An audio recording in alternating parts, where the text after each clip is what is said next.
Hey team, welcome back to Dukes on Twitch. Back today with a donation deck list from Joe for a BANT Maverick deck. So Joe was pretty keen to see how BANT would currently do in the format and how it would go with cards like Esper Sentinel and Stifle. Stifle's obviously a pretty interesting card. It's definitely very feast or famine with how it comes up, and is a pretty interesting play for a deck like Maverick where you are trying to keep your opponent off resources, disrupt them, and I think Stifle does fall into that category.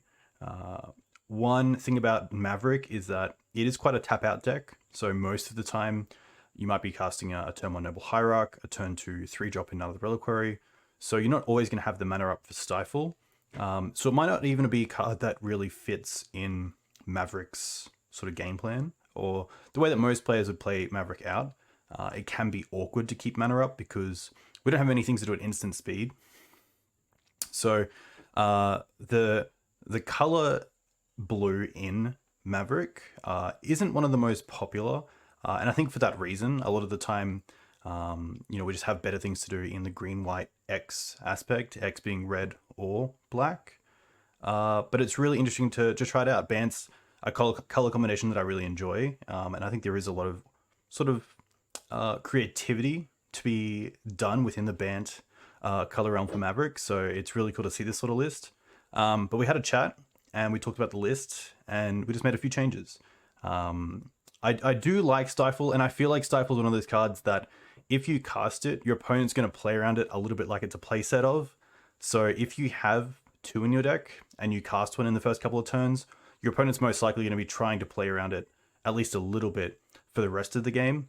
So although having the full playset is nice, I think we could probably do with just two and go from there and see how it performs. I really like the mana base. I think the mana base is cool. Joe's gone with the Ghost Quarter as the fourth Wasteland, which I think is a pretty cool metagame choice, especially against decks that are playing main deck needles like Cloudpost and Depths decks that are most likely going to be naming Wasteland with the first one.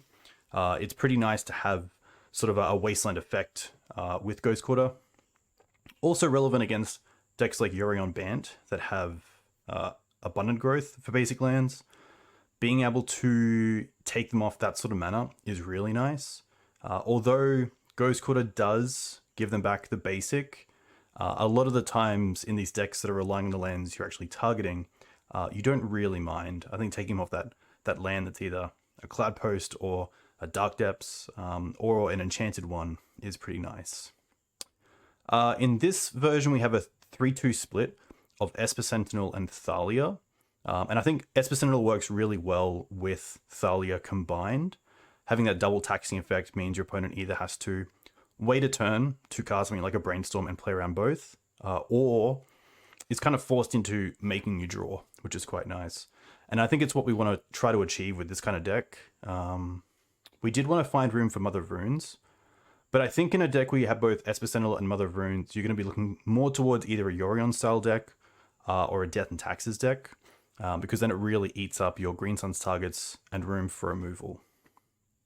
The other thought with the mana dorks was including a Birds of Paradise over Noble Hierarch number 4. Because I think flying is really relevant, especially in the format with Blue Red Delver. It can just buy you the turn you need. So the other piece of feedback there was, a 3-1 split of Nobles and Birds. The Green Sun's package was really nice. I think Ura as a 1-of is really nice. I don't think we need any more than that. The 4 Knights are there. The 3 Endurance as well, which is really good. It's just so versatile in the matchups that it is relevant against. From Delver to Doomsday to even a control deck is just a 3-4 beater is pretty nice. So I'm really liking the 3 Endurances.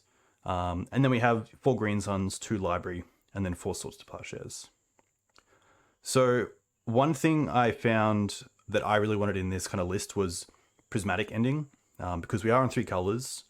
Birds of Paradise does give us a way to get 4 colors, which is quite nice, but it's really just finding that space.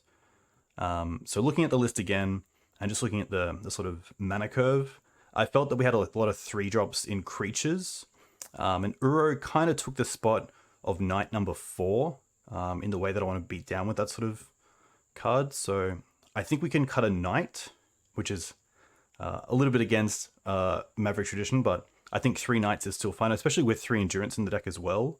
There's no real loss there. And then we had to find another place for another prismatic ending and another Thalia. So the list that we actually ended up was this. So we ended up with 3 Esper Sentinel, 3 Thalia, 2 Stifle, 3 Knights, 3 Endurance, and then the 2 prismatic endings, which is quite nice. I did keep the sideboard the same, playing Carpet of Flowers, which has got a lot of scrutiny recently as a card that is hit by prismatic ending, but a lot of our cards get hit by prismatic. And I think that Carpet's really nice against Blue-Red Delver, where they have a much harder time to deal with it. And as good as Choke is, I do like Carpet in this version, where I probably want to be using the Carpet mana in my second game to then hold up things like Stifle if needed with my other mana. The other Endurance is really nice. I think 4 Endurance is just kind of a staple now in Maverick, or at least 3 to 4 should be, just because of how good it is. Seeds of Innocence is a really interesting one. It's a card that recently, I'll put it over here, has seen a lot of play to battle 8 cast because things like Force of Vigor just aren't good enough. It is a lot narrower than Force of Vigor. Like, I wouldn't bring in Seeds of Innocence against lands, but of course Force of Vigor is pretty phenomenal there. But I think because of the way that, you know, we're a Maverick deck, we have to be pretty open to bombs like this in the sideboard to make sure we have a bit of game against those sort of decks. So Seeds, a really nice kind of third Force of Vigor effect. Meddling Mage is pretty cool. Meddling Mage is an interesting one. I would say the Prismatic Ending has made Meddling Mage a little bit easier against some of the blue decks, because if they are relying on Prismatic Ending for their kind of suite of removal, instead of things like Council's Judgment or Path to Exile as like extra Swords to Plowshares, then Meddling Mage does have an advantage there. But mainly, Meddling Mage is here for the combo decks. Things like Elves, naming Natural Order, or Doomsday, Show and Tell. The namesake decks are pretty good with Meddling Mage, so that's always nice. And then Gaddock Teeg, kind of like a Meddling Mage, but it just names everything above 4, which is kind of cool. And also being able to be found with Green Sun Zenith is just a pretty huge bonus as well. Hull Breacher. Hull Breacher is a pretty sweet card. I think Maverick, yeah. I don't know what to say about Hull Breacher. I think that it is disruptive and it is good pressure, which is nice.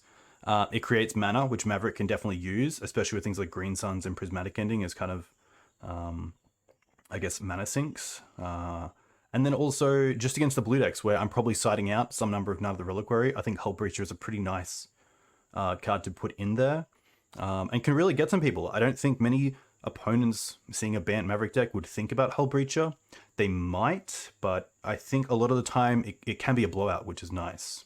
I think in a Hull Breacher deck, it would be nice to have some protection, like Mother of Runes, but again, I think Esper Sentinel just kind of fills that slot in this version, especially if it can replace itself a few times, so it'd be pretty sweet.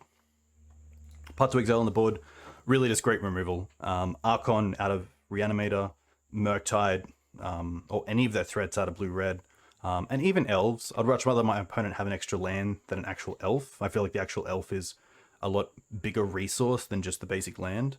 And then there are times where, you know, you have to path yourself to get under a Blood Moon or something, so Path just really nice and versatile still, as kind of Swords to Plowshares 4 to 6, or 5 to 7, 4 to 7, 5 to 6.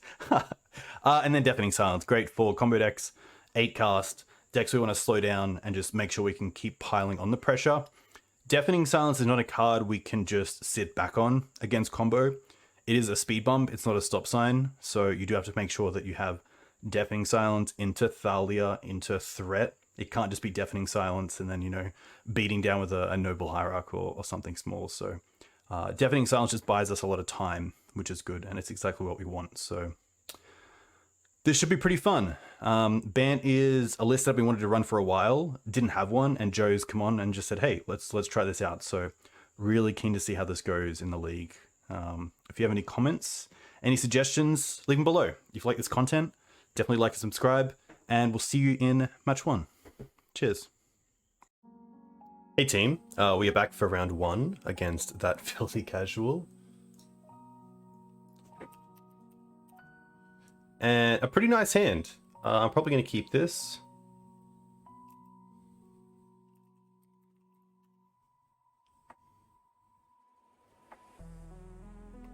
Because it has acceleration in Birds of Paradise, removal in Prismatic Ending, and a bit of card advantage hopefully in Esper Sentinel or Sylvan Library.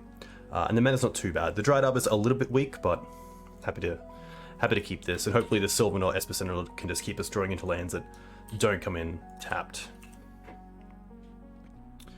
We have an interesting decision here as well. Straight up, we can either Esper Sentinel straight away, or play the Bird. And my reasoning for perhaps here Esper Sentinel is that it taxes my opponent either if they want to Sword Plowshares this turn, or if they want to untap and try to cantrip into something. So against the Misty Rainforest where they didn't have a turn 1 play, I'm actually going to go with the Esper Sentinel here. Just up the Tundra.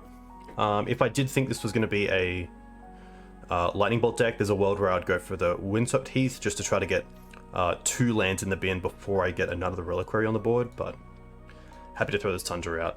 And maybe my opponent puts me on something like Blue-White Stoneblade.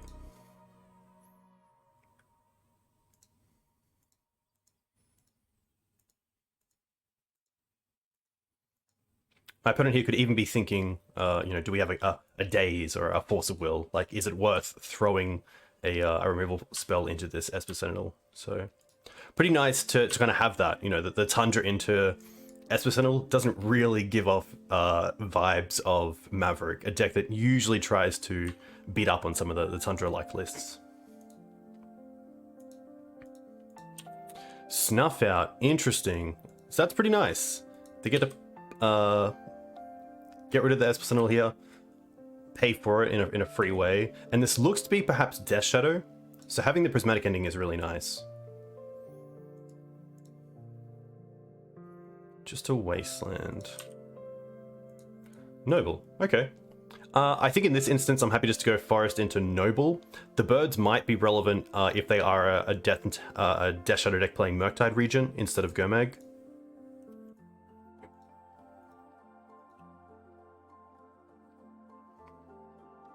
If I suspected Plague Engineer, there's a world where I'd lead on the Birds of Paradise because Human is the most likely name for Plague. I'm gonna daze that. That's more than fine.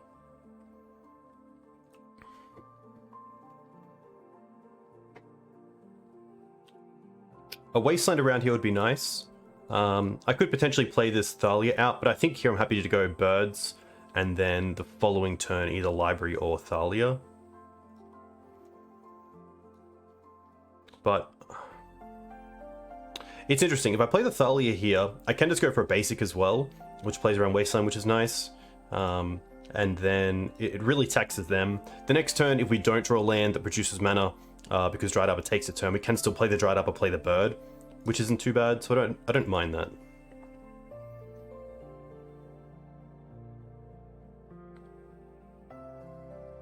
I'm not sure if this is a Stifle deck, which would obviously be relevant here, but we still have a pretty nice play in the Birds, so not too bad.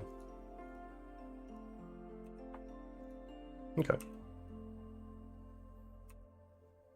I guess if we played the Birds there, they could still daze and then in response to the fetch hit us.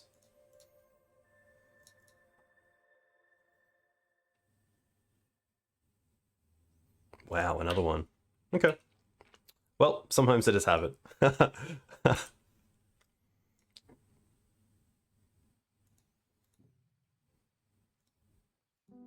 No land. Ghost Quarter. That's pretty interesting. I think here I'm happy just to go for the Sylvan Library. Try to get ahead of this. Force Pitch Force, sure. I would assume they're playing either a basic Swamp or a basic Island. Thoughtseize, okay.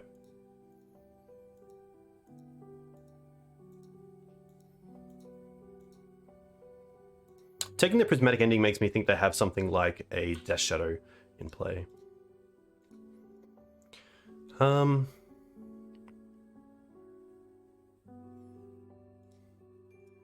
There's a world where we want to keep the green suns for Grist. In case they untap and play Shadow, we can then perhaps untap, draw a land, and then green suns for Grist, trading the Arbor. So I don't mind just Arbor Pass here. I could, if I really wanted to, Ghost Quarter myself, floating a mana, get a Plains, and then play Thalia. But I think this is okay.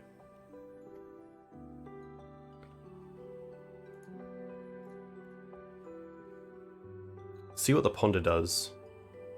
Chose to shuffle, that's great for us.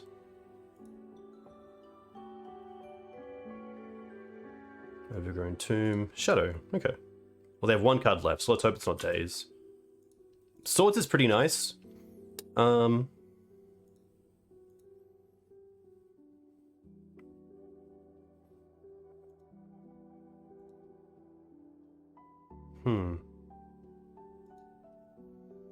Now we're definitely in an interesting spot. I think I just want to go for Noble Hierarchy to get white mana online, and then hopefully Swords the Death Shadow.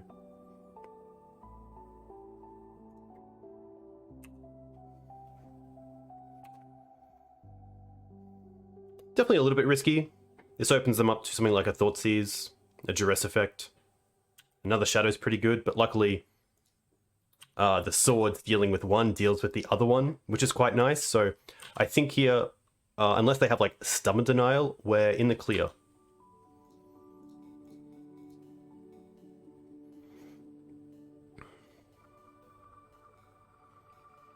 Okay. 1, 2, 3, 4. So if it's Daze, there's a world here where I want to go float a green, Ghost Quarter the green, get a Plains, play Thalia, and then play Swords, which plays around Stubborn Denial, but it doesn't play around Daze. We've already seen 2 Days. I'm pretty happy just to go for Swords here.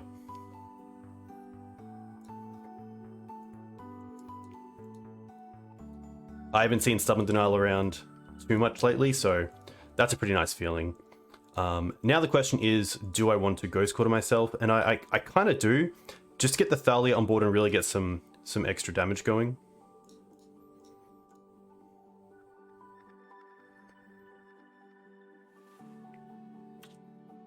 Okay, well that's fine.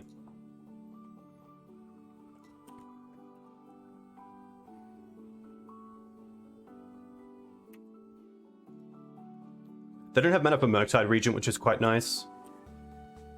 Caracas. Okay, that's pretty good. Because now we get to go Esper Sentinel first. Now play Thalia. And now attack for 2. And now there's a few taxing effects online, which is nice.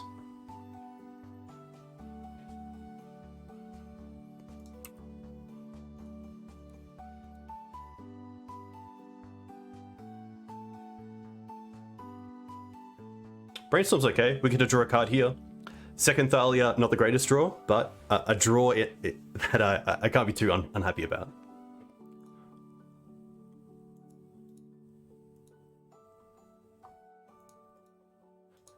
They might be trying to deal with the... Oh, it's a Gurmag. Okay. Well, that's not too bad. We have Thalia Bounce, which is nice. We also just draw Swords, so that's pretty good as well.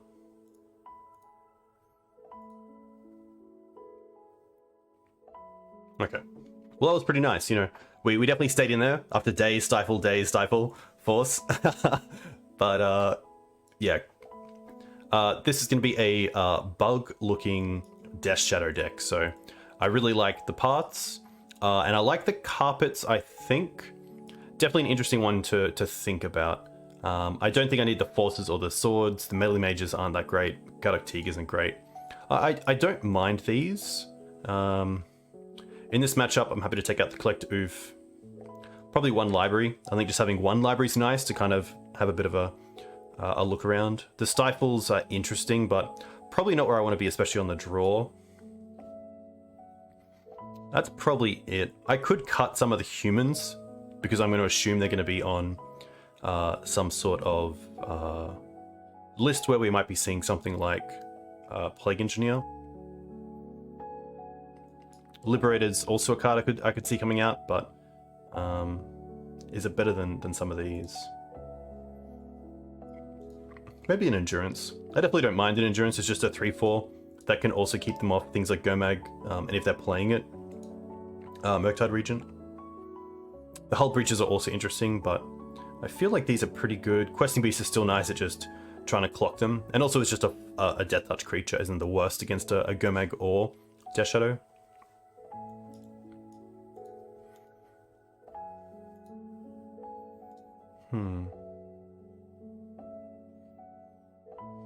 I think we'll see how this goes. I think the extra parts are really nice. The carpets are solid. So hopefully we can, yeah, maybe be aggressive with Wasteland on their non islands. All right.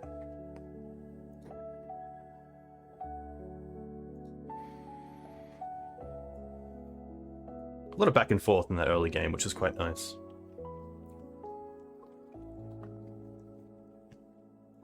Well,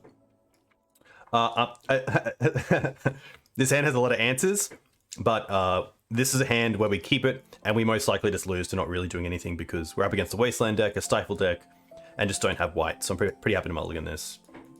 Much better. Happy to keep this, and potentially bottom the Misty. We can play around Stifle to some extent if they get out of it. Just having a quick think.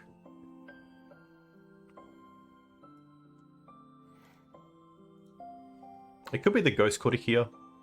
I think going for, if they have like a turn 1 play in Thoughtseize or Ponder, then we have Misty for basic into Noble.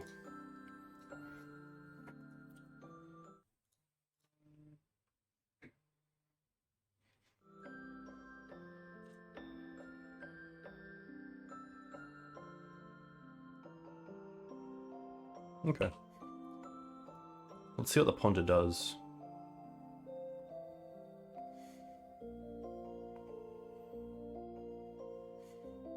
No shuffle. Okay. Misty. Okay. Fetch for that forest, play that noble.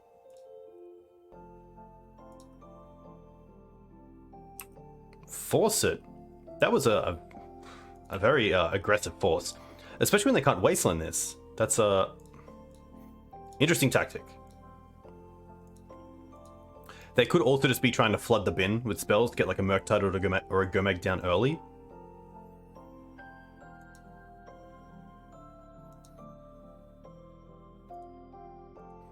There we go, and that's why. Caracas, okay.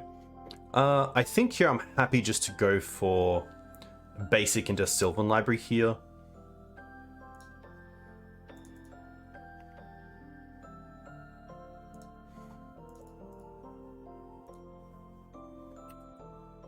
We have the endurance for this, which lines up really nicely as a 3/4 creature. But them getting back the force of the Ponder is pretty nice.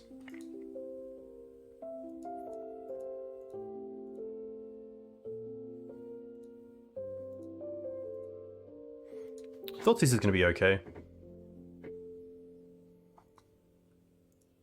They take the endurance.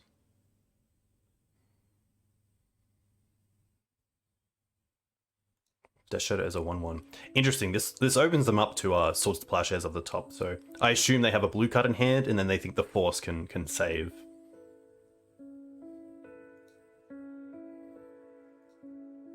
They take the Ponder. Okay.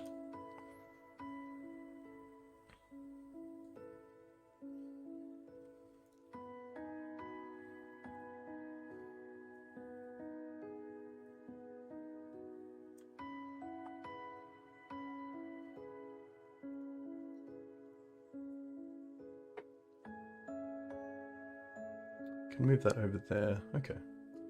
So they chose to not shuffle. Path is nice. Carpet.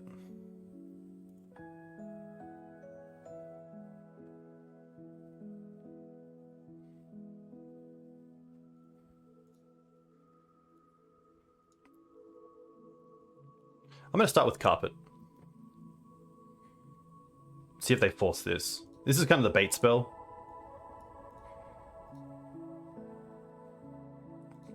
They allow it. Interesting.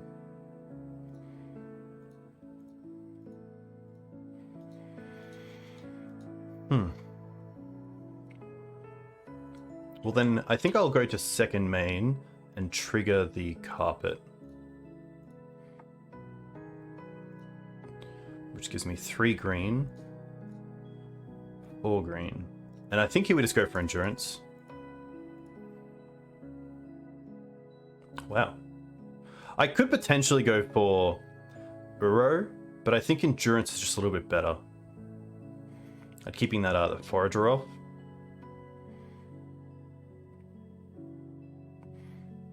But Uro is definitely interesting. Because I'm going to assume they allow this green suns to resolve, so they don't have a counter spell. Because in a way, endurance is just a great blocker for forager. I guess it's when it attacks it gets to draw a card. There is a world where Uro is just better here, but go up to 14, draw a card. We can even crack this back to our hand if we really want to. I don't mind Uro because it allows us to play path around swords as well.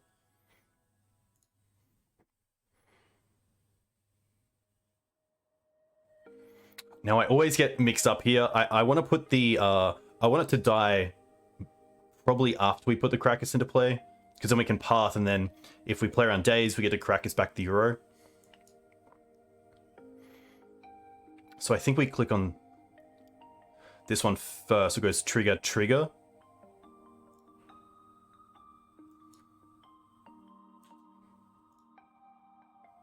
Nice. Put in Krakus, and then with this trigger still on the stack, we can path. It's potentially this that I care about the most.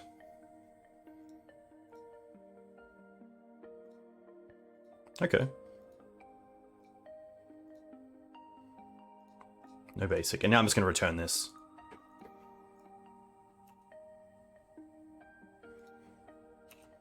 So that was a pretty nice turn. The Shadow, we just have a few more outs to, in a way. I think the Swords to Plowshares is obviously a really nice out and can caution my opponent on how they want to play out threats.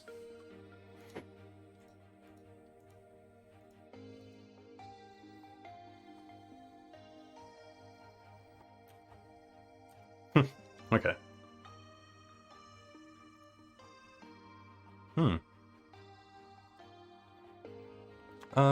I potentially want to draw the Knight. Knight will be a 4/4. Screws does gain a little bit of life though. Potentially might be Screws. So put on top and then put the Screws on top. And now this triggers and we'll just create green mana.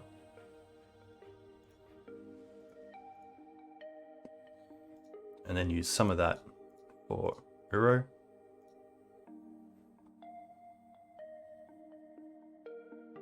Nice. Let's draw first.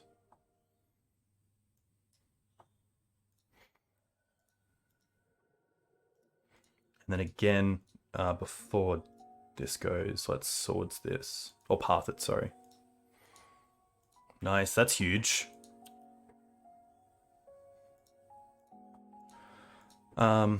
I guess I could have escaped here as well, which is pretty nice, but pretty happy just to play Ooze. And then potentially just eat some of their yard. Okay, well, worked out really nicely. Those parts were pretty exceptional. This is probably a case where Swords to Plowshares would have been better than Path, because then my opponent has to find ways to lose life before they can play another Death Shadow. But yeah, it worked out really nicely. Uro there was really nice. It would have been interesting to see as well how that game progressed if we did have Endurance. Because it looks like my opponent just didn't have removal in hand. I'm not too sure what the cards were.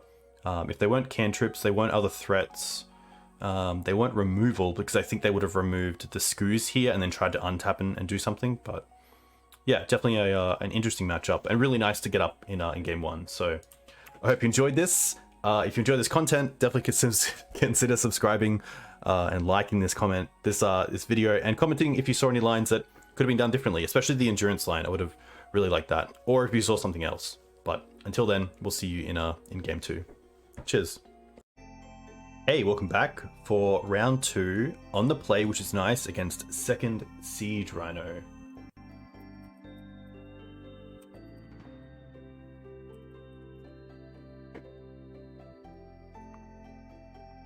We're up against the Yorion deck, which is pretty interesting. His hand is pretty slow. Especially if they're on Death and Taxes and not a actual Yorion build. Definitely an interesting one. The Stifle could be really good. It could also be really poor. But I guess we do have some, like, we have all the mana that we need, especially with Scrib Ranger. Tough one.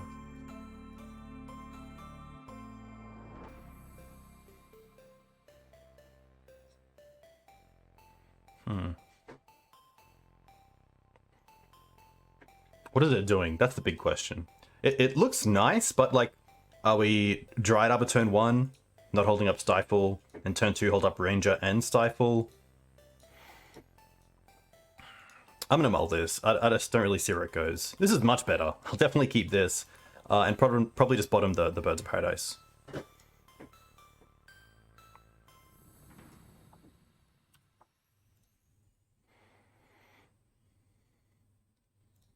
Turn 1 Esper is pretty nice here. Turn 2 we can play Noble Hold Up Swords.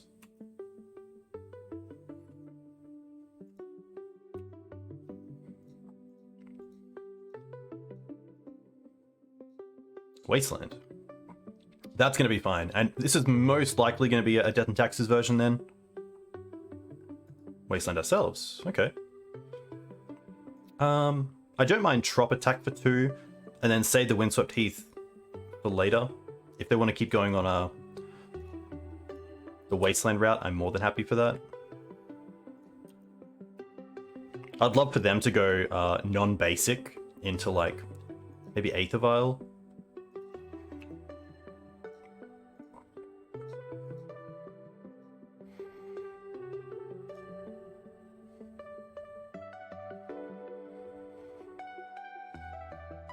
Misty. Okay. Misty Pass. Interesting. I'm not going to show anything just yet.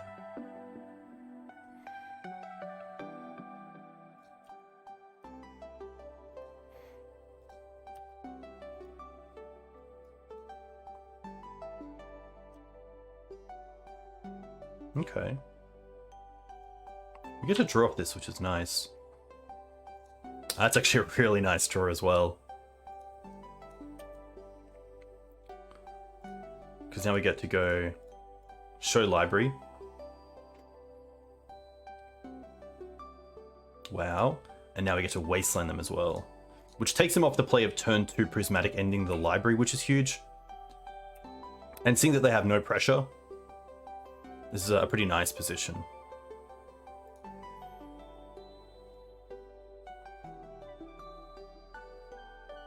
Okay. So here, I just want to see a Wasteland on top. Wasteland and slots of Plowshares here would be really nice. We don't, but I'm pretty happy just to pay for these. There's a world where I play the fetch land and keep the life for another card. So like put on top and then pay for this.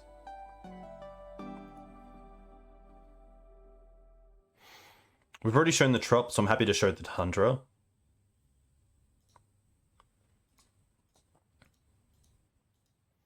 And then it's actually an interesting spot. I could play the Knight out here. If they have some sort of removal effect, it's obviously not the greatest.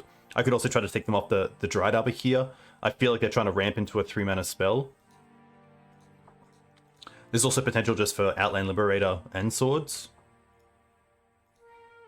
We've already eaten 1 Sword to Plowshares.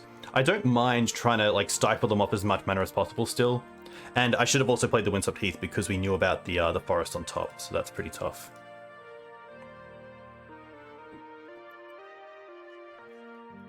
I'm going to go with Knight. I think there's better things to Swords. And if the Knight resolves, then, you know, keeping that Swords for an Uro or an Endurance is pretty nice.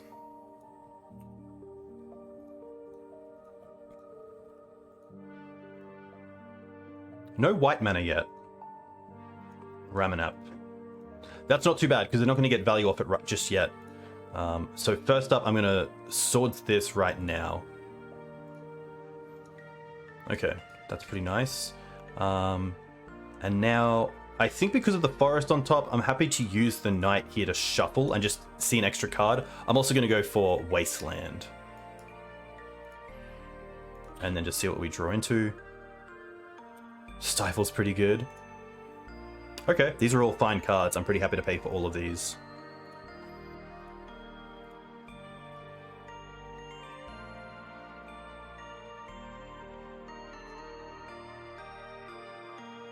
I'm also going to get this Outland Liberator onto the board. They're just going to concede. Okay, so they obviously... We didn't show the Stifle, which is kind of nice, but I'm not sure if Stifle is where we want to be here. But definitely interesting. Like a lot of lines there, and we paid off with the Knight, which is nice. Opponent not being able to play the Ramen up and get a land back the same turn is exactly where we want them to be. We want to pressure them into not getting full value out of their cards, but yeah, that felt really good. Probably a deck where I want the Hull Breaches. Most likely the Carpets are nice here as well. Just having a little think. Collector Oof, most likely coming out. I'm going to put them on some sort of 4-color BANT deck. So I could see like a Noble coming out for the Carpet, and potentially even the Cradle. These sort of decks usually keep us low on low creature count, so even trimming on a Thalia isn't too bad here. I don't mind Force of Vigor, especially if they're on a back to basics plan. Stifle's definitely interesting, but probably more of a gotcha kind of card here. I do like the Sentinels. They really put pressure on our opponent, either tapping out for removal or having something else. Gaddock Teeg's always an interesting one. So Gaddock Teeg, I used to be on a big plan with Gaddock Teeg against BANT, where it turns off Prismatic Ending, Jace, Engineered Explosives, Supreme Verdict, Force of Will, of course, but not really a card I bother about. But in a non-mum build where you can't protect him, it's a bit tougher. And Dress Down is just a really nice answer for both Gaddock Teeg and Mother of Runes. And really all our creatures. So I kind of gave up on that plan. Turning off our own like Force of Vigors or Green Suns or Prismatic Endings is also a pretty big hit in this matchup, where those cards do have a bit of play to them. So I like the Knight still, especially seeing their mana base. I like the Uros. We kind of have the Carpets as well, which is nice to be able to power things out like that. QB's still pretty nice. I'm just going to keep a Stifle. There's a world where the extra endurance is better than Stifle as well. Yeah, I think that's actually correct. As much as I want to play Stifle, I think this is still fine. A lot of 3-drops, but hopefully these Carpets come up as a nice way to get those into play. And this hand is pretty nice. We have removal. We have acceleration in Carpet and Noble Hierarch, and endurance is a small payoff in the early game.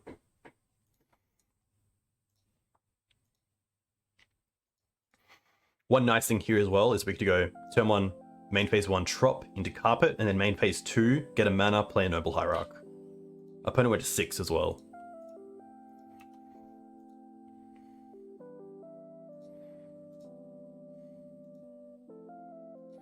Okay. That's a really interesting decision now, is do I go after their snow-covered forest here, because I want them to play islands. So I think I actually will go after this Prismatic on Abundant Growth. Nice. We have the Outland Liberator for like a Sylvan Library, so I'm not too upset.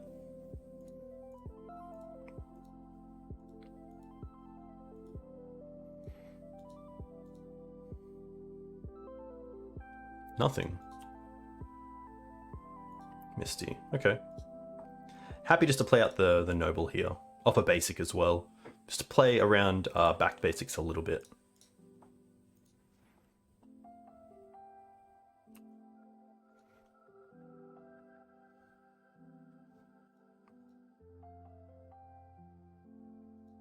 Tundra. Nice thing. Sure.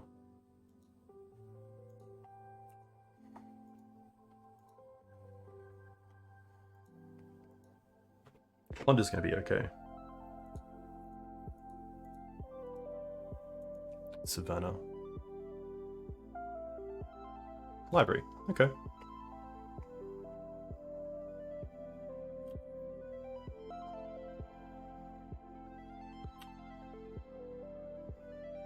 our own library.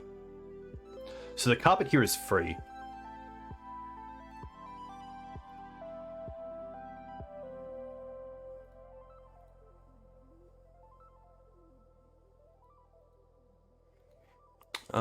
So is there a world where I actually want to...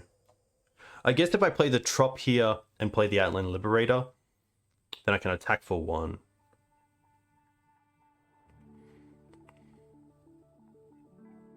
I don't mind that. I'm going to play the Trop as well over the Misty because Misty is great for the Sylvan Library. And seeing they have 2 jewels on board, I don't think they'll back to basics next turn anyway.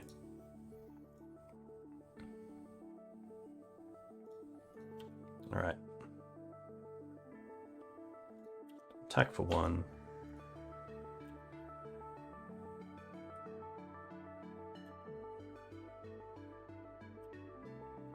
And then here... make white and hit that library. Nice.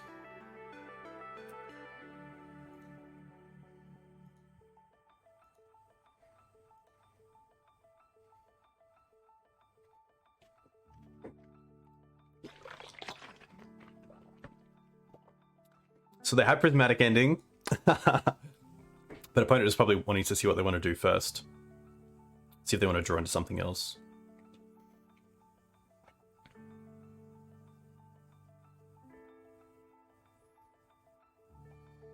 Okay. Not too bad. We still have Endurance up, and Sylvan Library as well, which is nice. Dried Arbor.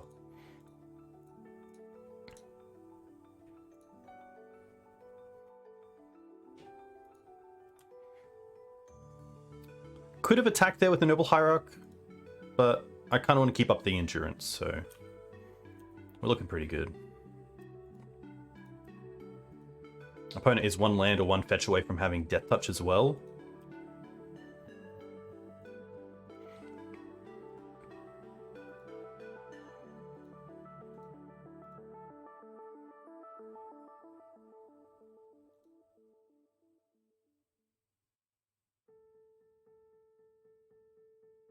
This feels like another prismatic ending for the Sylvan Library. Okay.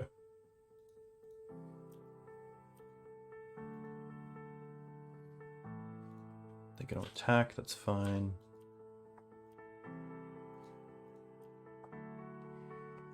Probably happy just to get another Savannah here. I could get the Tundra.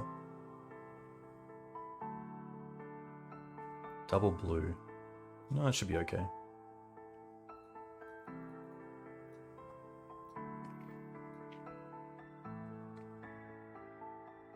Just really want to keep the pressure going, so I think getting Endurance here is fine.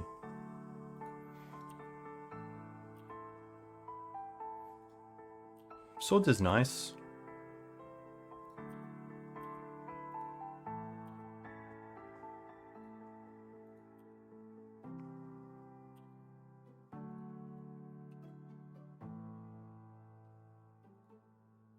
The nice thing about this deck is with Endurance and Exalted, you beat up on other Endurances as 3/4s because you're a 4/5, which is very relevant.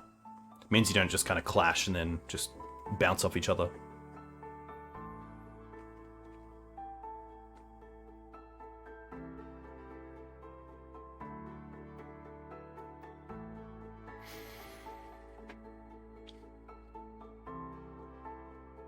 Okay.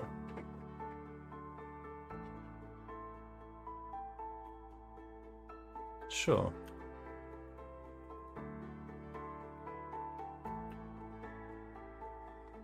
This is where something like Questing Beast comes in handy. And I don't really want to use the swords here. I'm happy to trade the Dried Arbor for the Ice Fang if that's what they're going to do.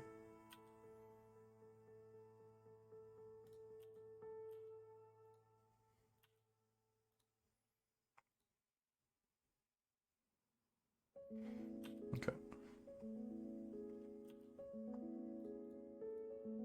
Play second library.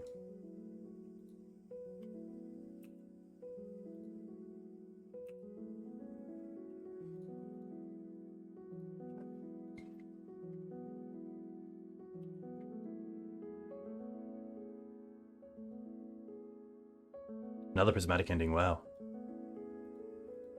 Tough. I thought that one might stick.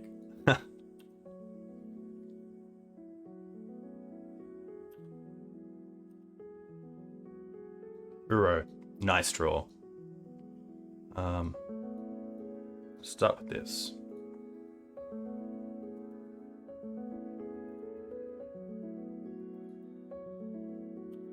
Draw first. Caracas would be kind of cool. We get a Misty. Okay.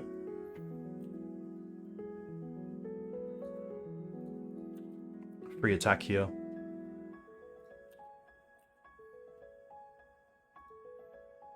I don't believe my opponent would have the 4th Ice Fang. And obviously the Noble's not doing too much on defense.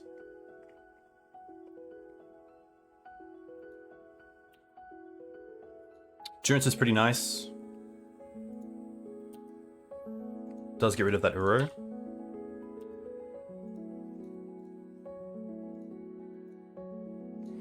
It's gonna Swords the Endurance now. And 6.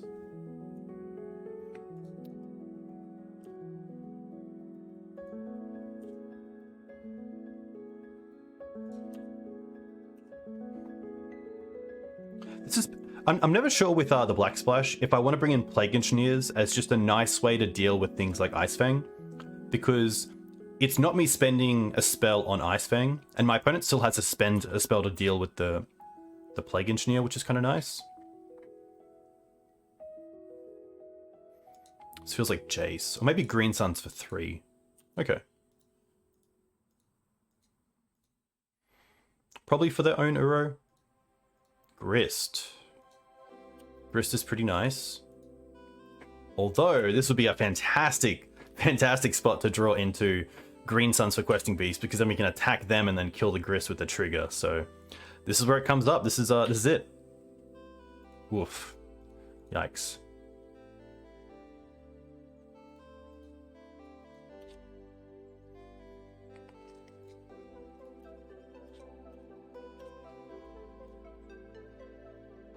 And Joe, who gave me the donation deck list, definitely told me that he wanted to build a BANT deck that allowed you to draw some sort of extra cards. And this is definitely a spot where you really want that. You want that extra Sylvan Library or the Esper Sentinels just, you know, taking over the early game. And there is a world there where we don't take out the Tundra because of Carpet of Flowers, but I think we're at a stage where we have all the mana we need anyway, that I'd rather just, yeah, try to take them off something.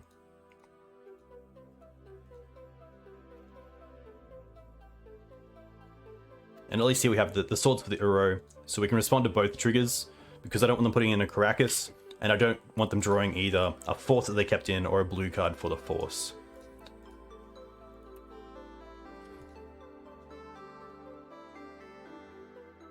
And they kept in Force. Okay.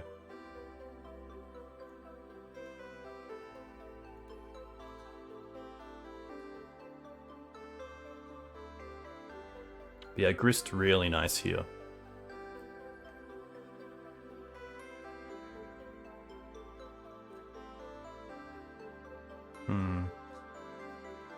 Probably a little bit too slow.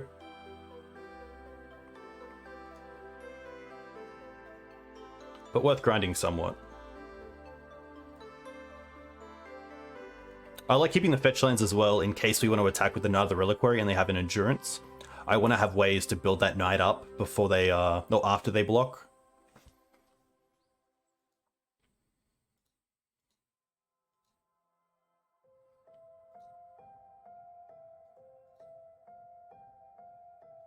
Yeah, tough.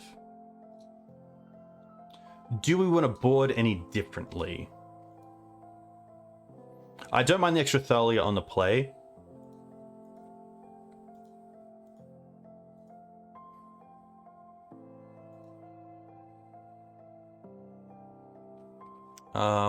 I don't want to ramp them either, so I don't think I will have the path.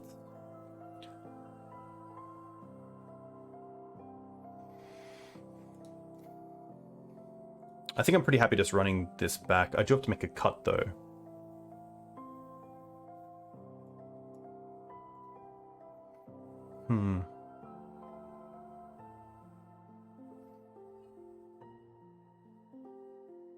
It might just be the Thalia. Thalia just a little bit awkward against Endurance as well. Even if you have a creature in play that gives Exalted, you're not killing the Endurance, which is pretty brutal. It's a great hand. I'll keep this. Turn 1, Sentinel into Thalia into Library.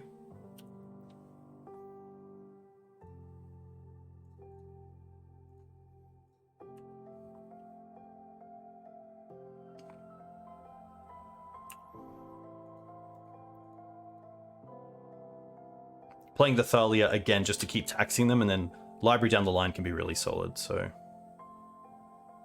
I'm going to attack first, because if they want to cast something like a Swords to Plowshares in response to Thalia, then we don't get the attack in.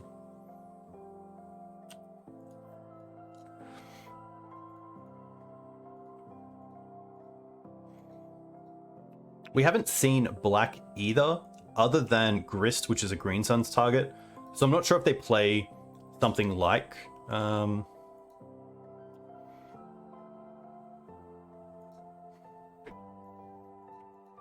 Plague Engineer. I'm a little skeptical of Icewing here, so I am just going to attack with the Thalia, not the Esper Sentinel.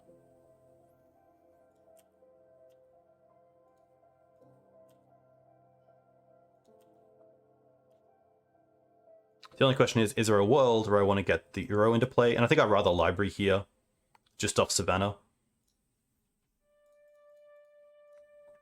Means that if my opponent wants to Icewing here, they can't then force. They have to have Swords Thalia into force.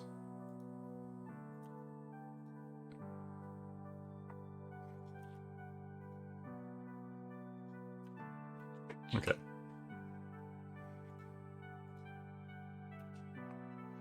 Dead of Winter is definitely an interesting card as well. I haven't seen that pop up too often though.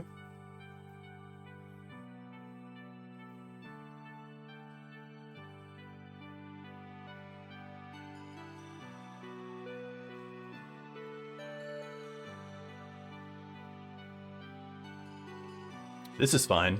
We get a Beast next turn, which is kind of nice.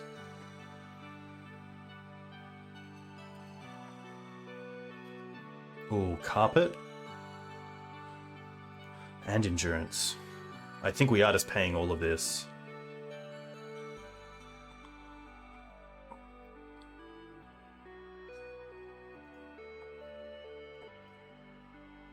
I'm just going to fetch here for a basic as well and play Questing Beast. I can't play Carpet here and also Beast to attack with. And I'm just going to get a basic to play around back to basics.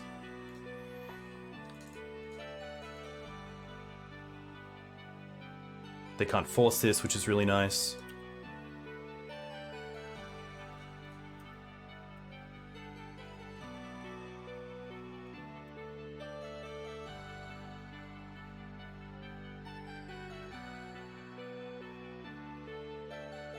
We're going to start with a Brainstorm,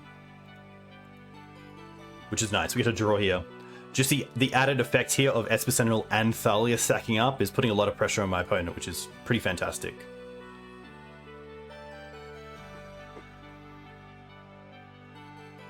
Swords is fine.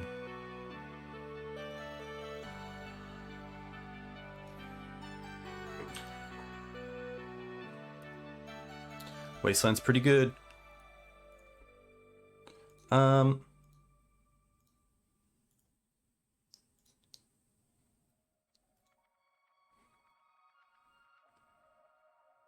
I don't think I'm shuffling this turn, so I am going to pay, because we're most likely going to go Wasteland on Savannah, Uro, Ghost Quarter this, and they lose the Abundant Growth. I don't mind that. That does give them access to just a basic Plains though, so there's definitely pros and cons. But I think I'm in a position where I can just draw here, which is nice. So let's start off with Carpet. Carpet costs 2 mana and then we gain 2 mana, so it is free here.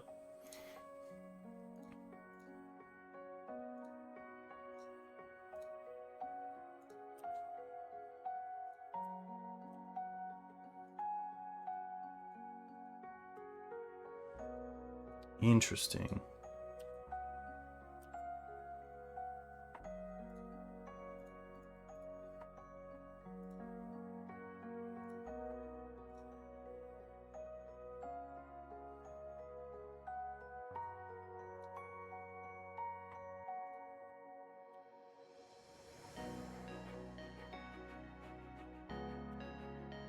I'm just going to go Court of them now as well, because with 1 mana they can't do anything anyway.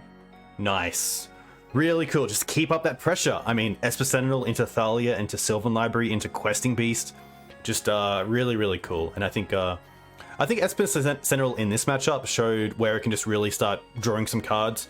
And even if not, pressuring your opponent to pay 2 for one CMC spells is really nice. Yeah, really, really nice. I think, you know, opponent having to Ice Fang block on the Thalia there was pretty tough. So pretty happy to come out on top against BANT. So we'll see you in game 3. Thanks. Hey team, welcome back for round 3 against Joe Fisher. Hey Joe.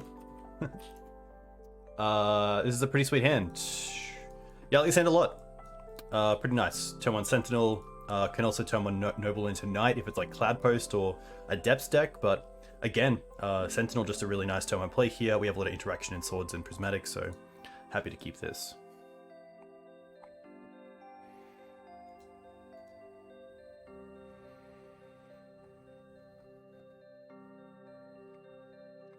Solid hand against Delver as well. We have the basic to go with our removal, which is nice. Snow-covered island.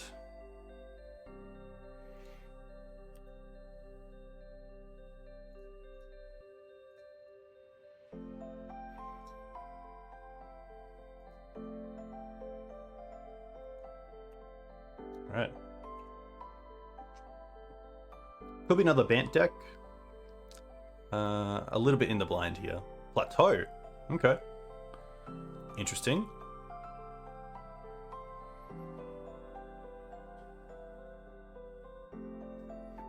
Cloud of Fairies. Okay. Interesting. Kind of a free spell here. Pretty sweet.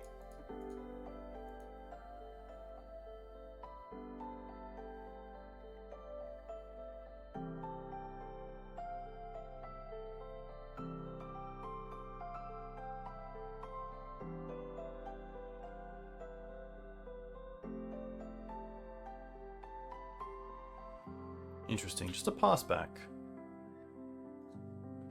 Pretty happy to play Trop, Noble, attack, and hold up swords if needed.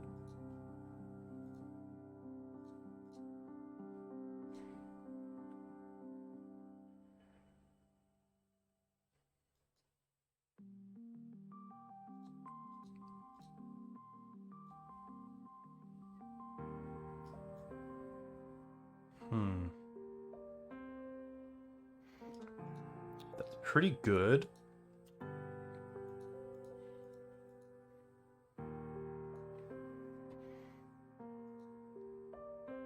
Because even if I swords here, they still have 1 creature around which counters this.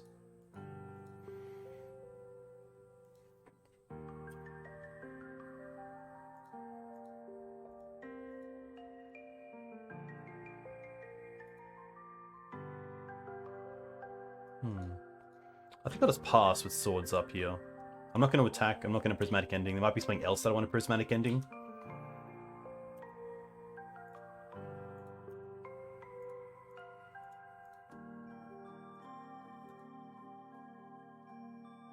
But cool deck. Haven't played against like a Fairies deck in a long time.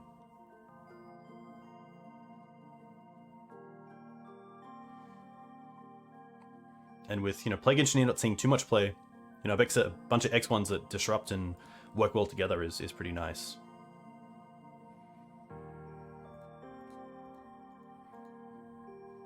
Interesting.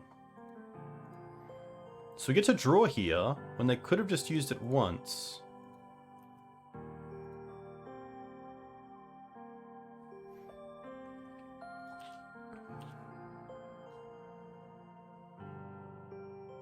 The thing is that I'm not sure if there's some sort of combo in this deck where they get to like Cloud of Fairies and like bounce it or something. So I think I will just use a swords here. Untap. And probably just cast Knight. They missed a land drop as well, which is huge. I could play the library around Days, but I haven't seen Days yet, and Knight just has a huge upside. Yeah, they've just F6'd, so...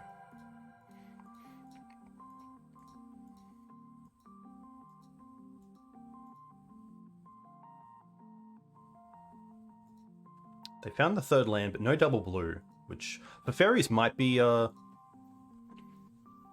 relevant. They just saw a third color for night.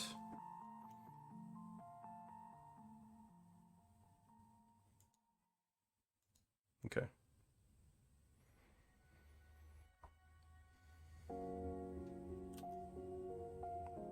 A land here would be really nice because then we get a double spell. Ah, but we do need double green, which is tough.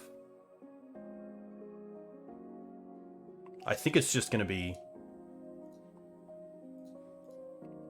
night again, to be fair.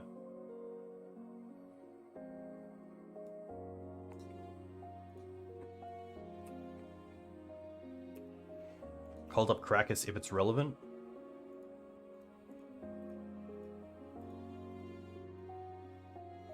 No, it means I can get Wasteland. It means I can get a few different things, which is really nice. Another Teferi. Okay.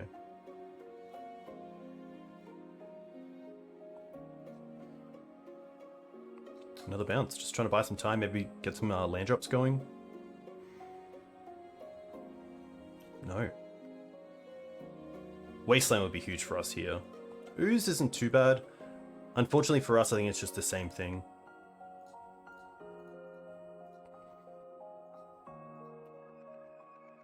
Pretty interesting game so far. Alright. They found double blue.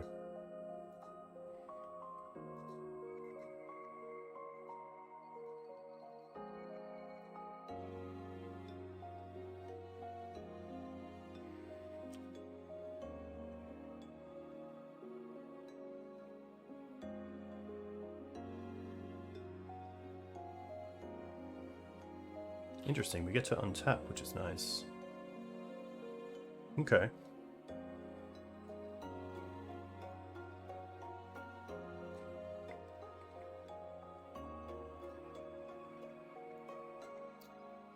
Now we're in an interesting spot where I don't really want to attack into something that could destroy the knight. I'm not too sure if there is something. But I kind of like getting the Teferi off the board.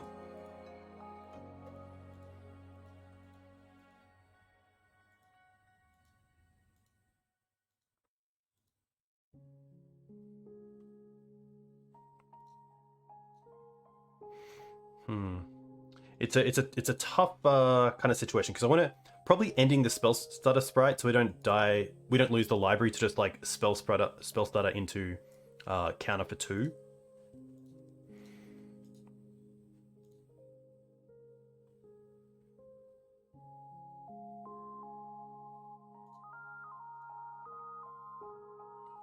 Start by doing this.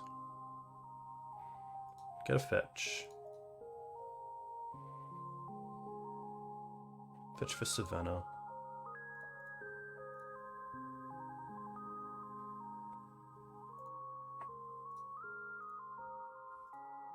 Ending this.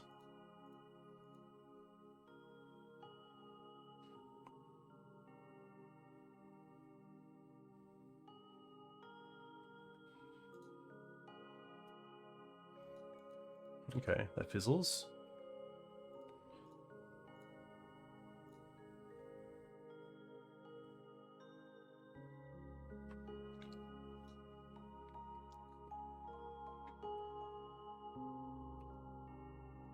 Teferi with removal is just really awkward. And Scion of Una is not a card that I'm going to play around. Double Scion's pretty good as well, because then it means that they all have Shroud, and they all have +1/+1, so don't die to Plague Engineer.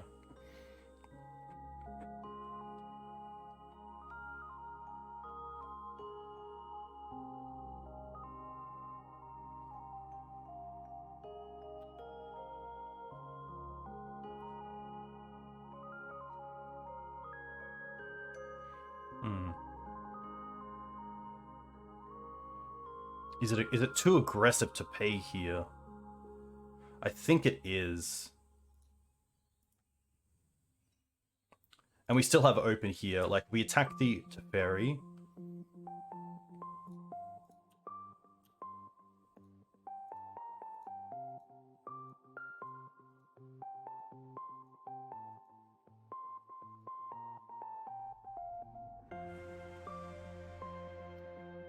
Petty Theft is pretty good.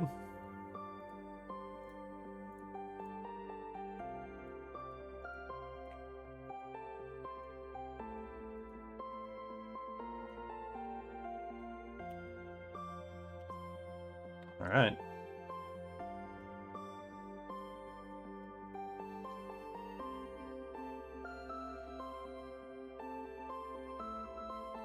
I actually want my removal spells, so I'm going to target myself.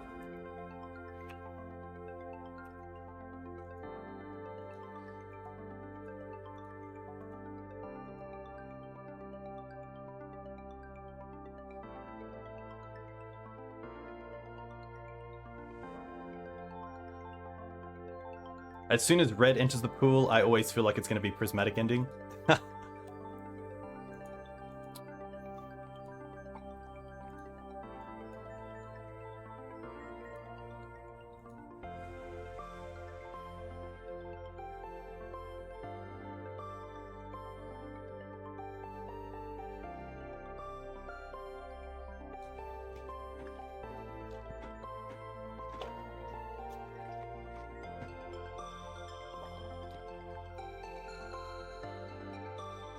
This could be a tough one. I mean, they're really good at protecting their creatures. BANT doesn't have a removal spell like Plague Engineer, Zealous Persecution, or Punishing Fire.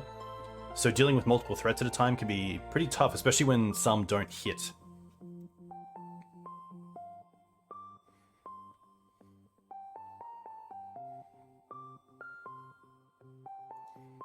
I could see them bouncing the library. They're just going to tick up. Okay. Our removal spell here is step 1, but we know about a few cards on top. That's interesting as well.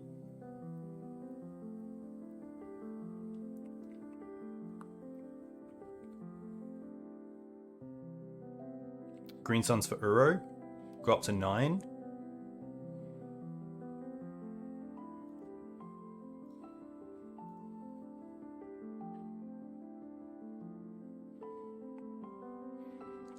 Gives us an extra land. I could also try to 2-spell here and go Scavenging Ooze and Knight.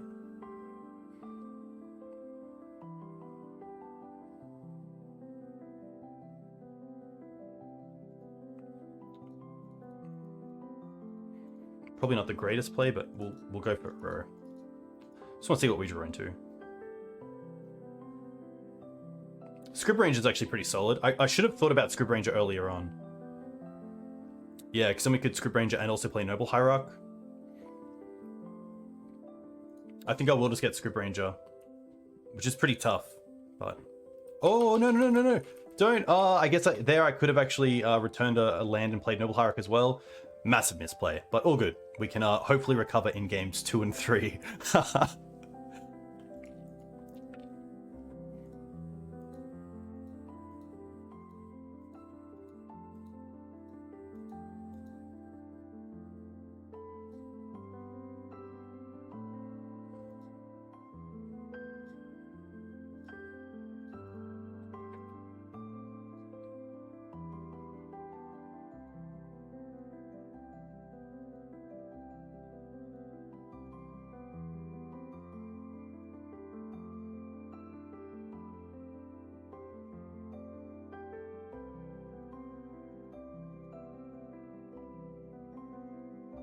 Yeah, I should have thought about Scrib Ranger earlier on. Definitely.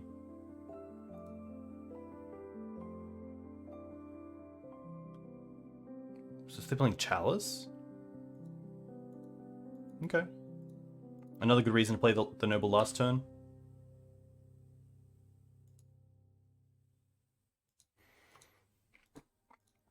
I feel like we're just dead because of Brazen Borrower. We can't gain life. We could potentially play Liberator to hit the Chalice, but then we don't really have anything else anyway.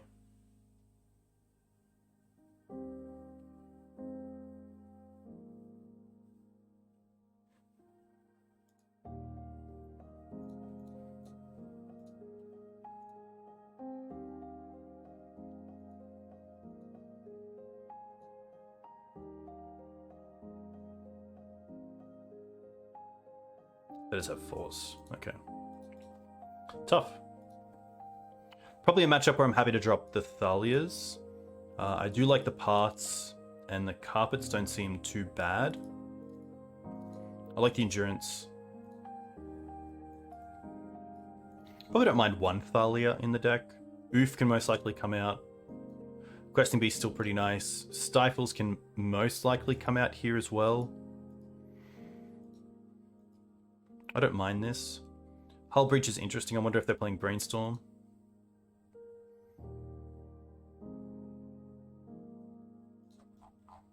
I think this is okay. Guess Stifle can yeah, I don't think Stifle's worth it. I'd rather stick to kind of like the grindy mid-range plan. Then have to hold up blue mana each turn. Pretty sweet hand. We'll keep this. Turn 1 Noble, turn 2 Script Ranger into Library.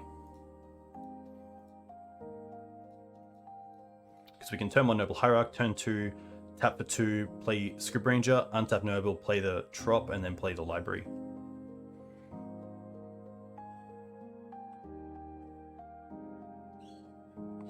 Depending on the turn 1 play as well, we could just turn 1 Noble, turn 2 Library and Wasteland.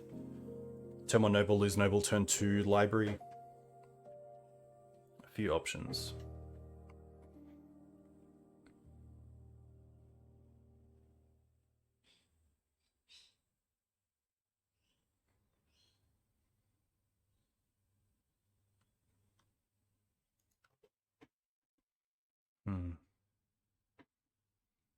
But yeah, a little bit like we ran into Spirits the other day, and Spirits is really difficult. Just a lot of disruptive creatures that are hard to react to in a deck like Maverick. So you can definitely get got by kind of rogue decks, especially tribal decks. Opponent goes to 5.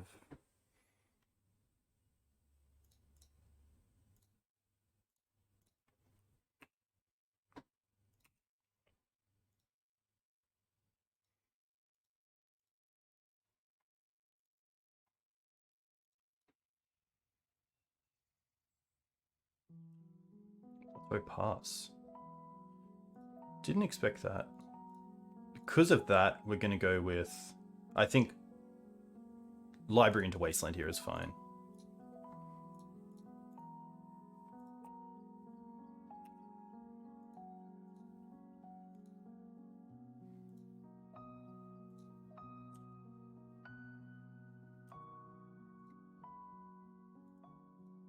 I'm going to pay for all of this.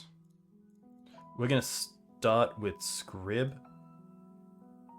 I'm going to play around Days as well, just because of how good Scrib is. I could also just Thalia first into Bird, just to really tax them. I don't mind that.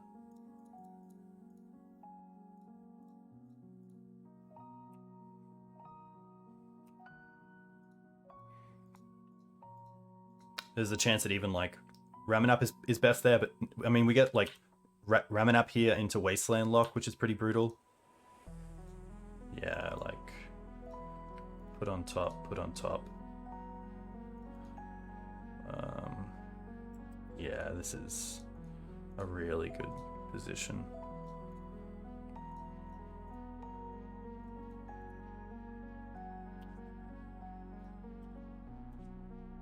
Yeah. Oh my gosh. This is exactly the type of Magic that you want to be playing.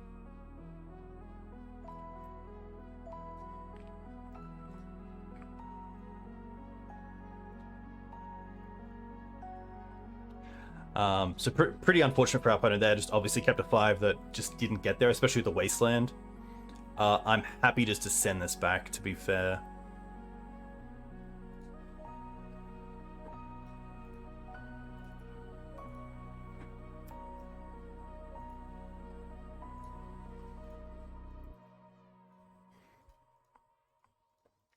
Pretty happy with this. Acceleration, removal, card advantage, a threat, mana.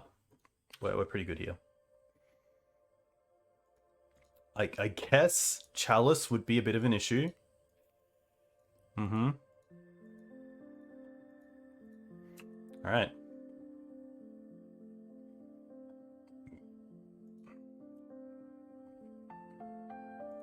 Okay.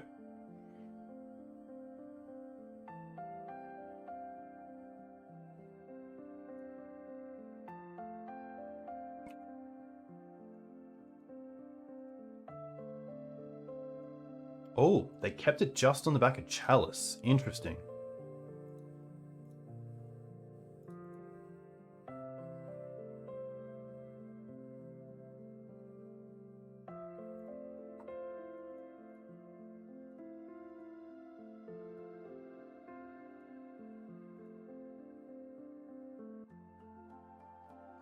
Fourth pitch, Jace. Wow.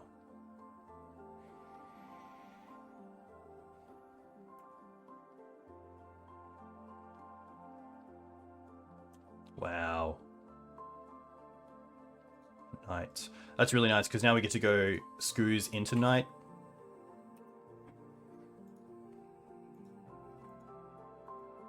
All right.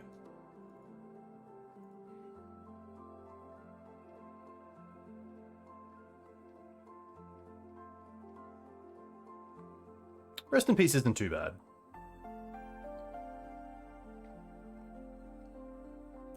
Knight is just a threat is good enough.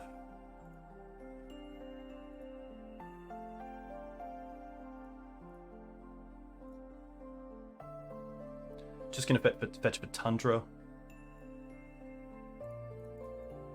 Play Knight, attack for 3. Because these ancient tombs do add up.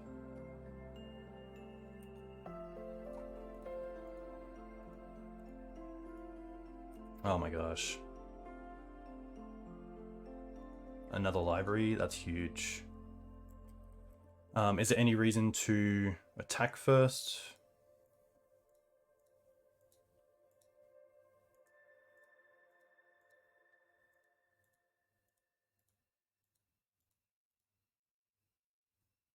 No.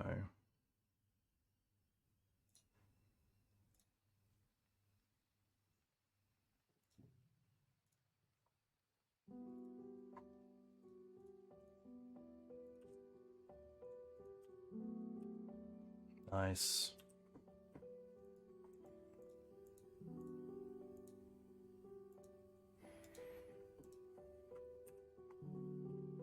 I mean, we're at 18 life here. We get to pay for a bunch.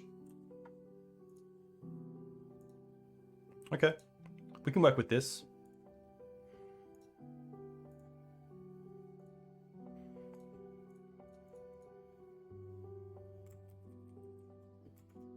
Just have a look at the deck list quickly. Do we have Knight of Autumn? I don't believe so. I think it is just Outland Liberator.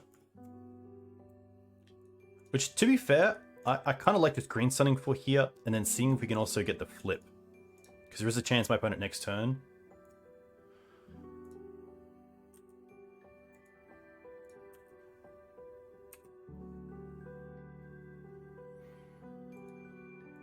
Holding up Knight here so we can liberate it if needed.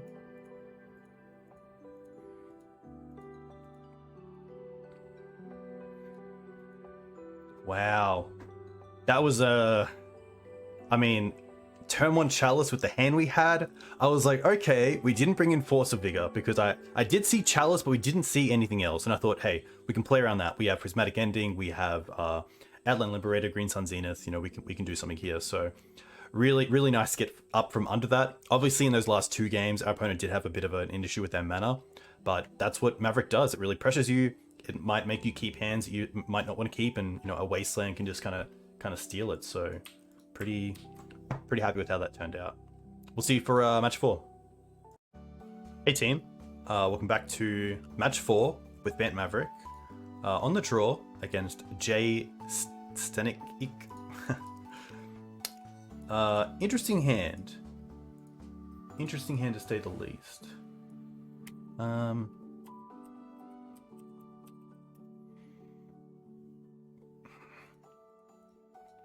On the draw, I think this is okay. On the draw, I think this is okay. On the draw, I think this is okay. On the draw, I think this is okay. I think. Happy to test it out.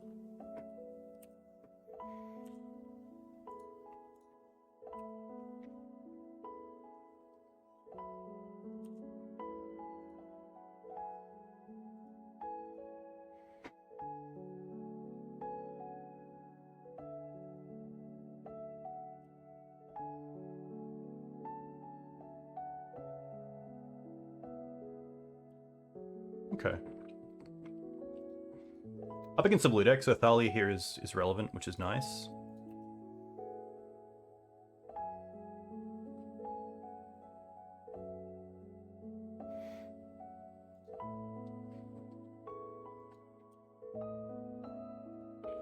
Library.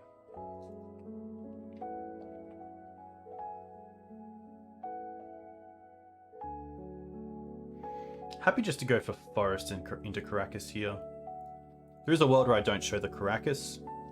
So there's a world here where we go turn 2 Library, and then next turn we cast Thalia, don't show Caracas, because my opponent might go, hey, let's not force this because we have removal in hand, and then I play the Caracas once it resolves, and they go, oh, well, probably should have. So I actually might go with Library here. It's tough though, because Thalia, if it sticks, is just really nice at taxing them, and we have the mana for Library. We also have a lot of things to do otherwise, so I think for now I don't really need to play the Library. I'd rather see my creatures maybe trade with some prismatic endings and go from there. The life is also relevant because of Library, so I'm actually just going to show the Caracas and play Thalia. Little mind games there with Caracas, but I think this is fine.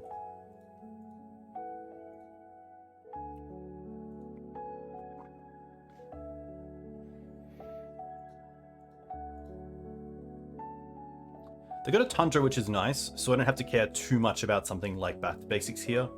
Unless they're a very basic heavy deck and they have like 1 Tundra in the deck, but I think they're... yeah, it's definitely interesting.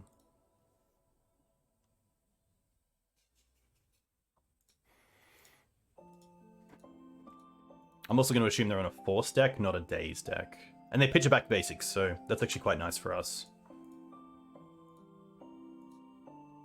It potentially could be the second copy, but looks like it's not. They chose to shuffle pretty quickly there as well. So like Wasteland here would be fantastic. Knight's pretty nice, it's just keeping pressure on. They forced the Thalia, and if they didn't force the Thalia and Swords to Plowshares, they could like Swords to Plowshares and then Ponder anyway.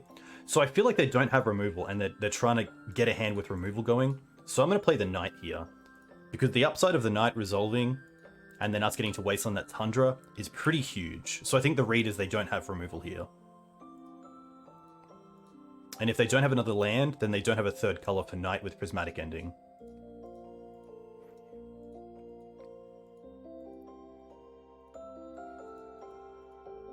Okay.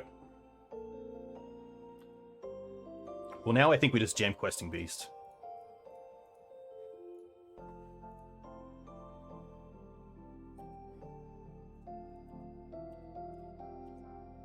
Nice. Nice. Yes! Feels good. Always feels nice to get that Questing Beast down. But again, a little bit vulnerable here to another Back to Basics. And if they allow us to untap, we have Caracas for the Questing Beast, so... pretty tough spot. Like now they kind of have to brainstorm into Swords to Plowshares for the ending, for the Questing Beast. Which is pretty likely. They've seen a lot of cards. They haven't cast one yet. Oof. Interesting. They let us untap.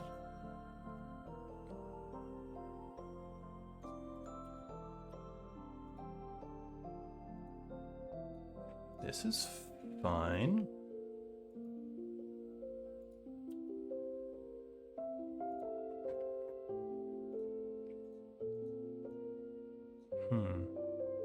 Now I think we just hold up Endurance. I think that's the play. Or we Endurance now to play around Snapcaster Mage. Both relevant.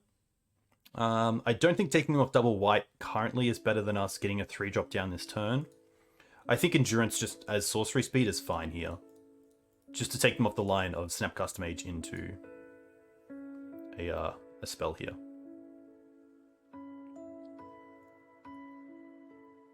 Also turns off like Fetch Land into Mystic Sanctuary if they're playing that. But yeah, really interesting they allowed us to untap with the Questing Beast and Caracas. Maybe they just didn't really pick up on that.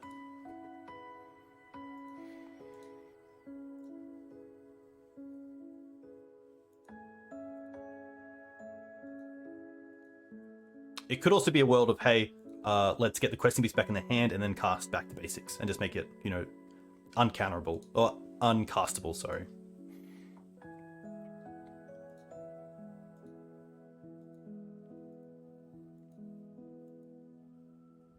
Okay.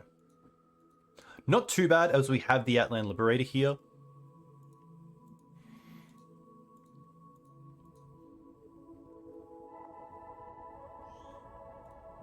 They chose to not shuffle with the Ponder. Wasteland.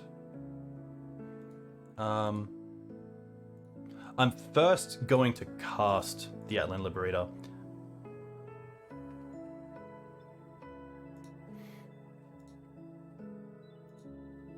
Because I don't want a world where like I attack with Endurance and we lose this somehow, like Brainstorm and Determinus or something.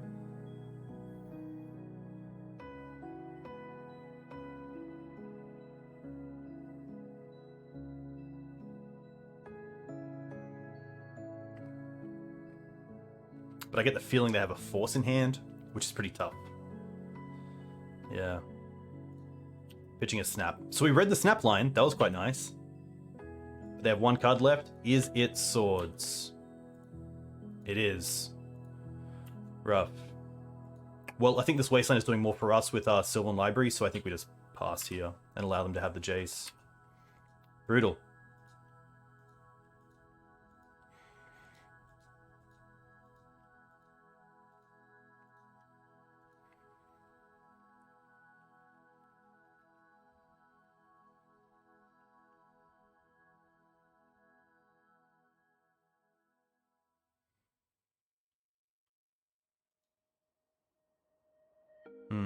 It's going to close out the game really quickly.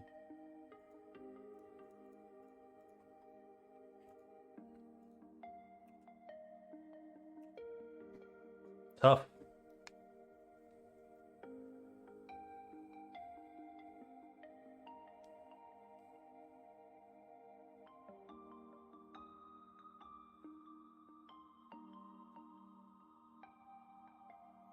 They show the mountain, which is interesting.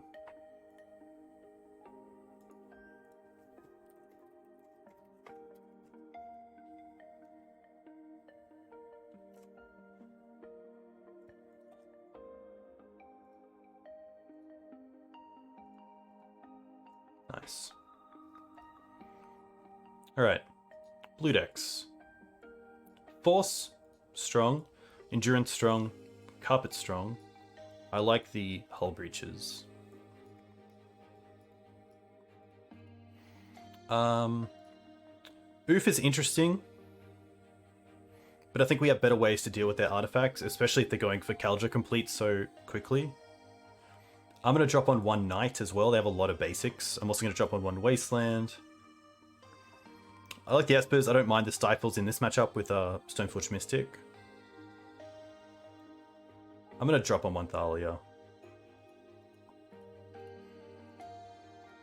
There's a world where Cradle isn't that great either, especially in the face of back basics, and just a Noble Hierarch.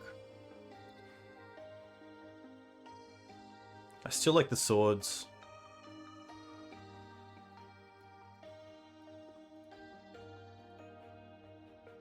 Maybe the extra endurance just isn't worth it. I think having 3 is more than fine. Yikes, no mana. I guess? Yeah, okay. Double Sentinel's pretty nice. It means we're gonna at least probably hopefully draw one card. Probably bottom the Knight here. Here's a world where we bottom Skoos.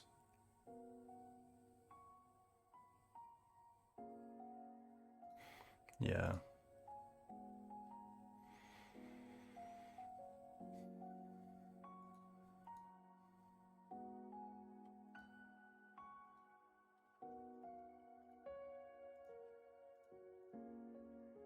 Alright, opponent goes to 5. Let's go Savannah into Sentinel. The land off the top would be nice because then we can go Sentinel Hierarch, same turn.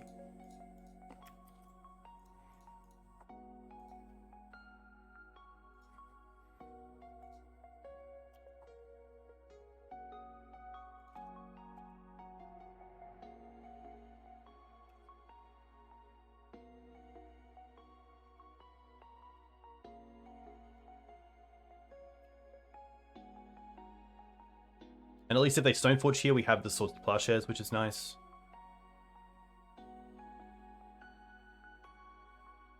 Sort of Fire and Ice. Interesting.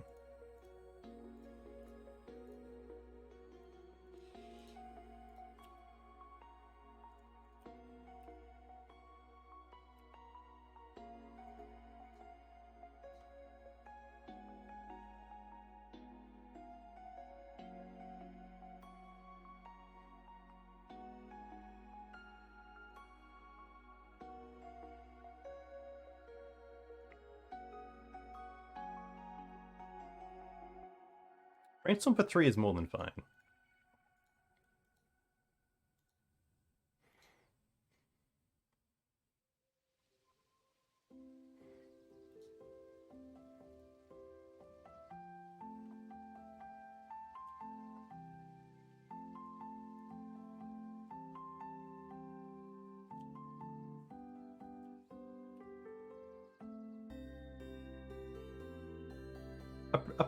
An okay showing of Esper Sentinel in this game so far, but I really wish I drew a few cards here to try to hit land drops.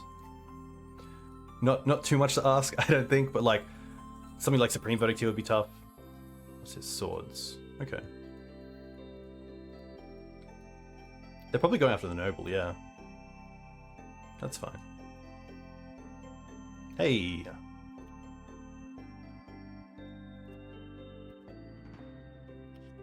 Now, I'm holding up Script Ranger here, but I could have just played the Outland Liberator. To see where that goes. But...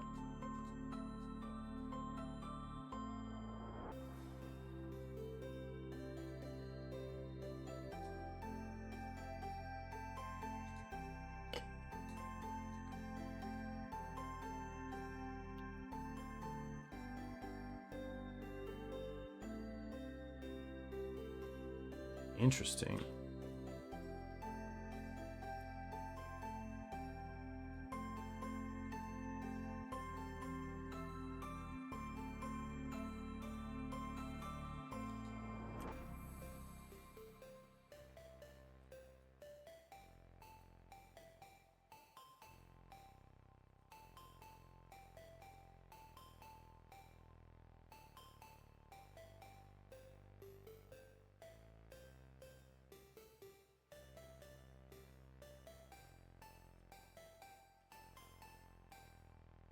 Just gonna go for a basic here. Because if they force the script, then we're a little bit susceptible to back to basics to just closing out this game. Okay.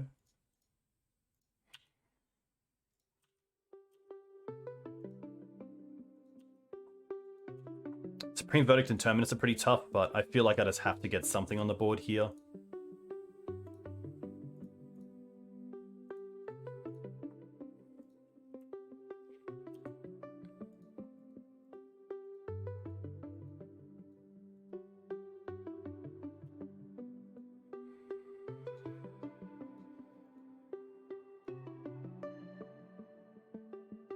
Prismatic Ending, perhaps?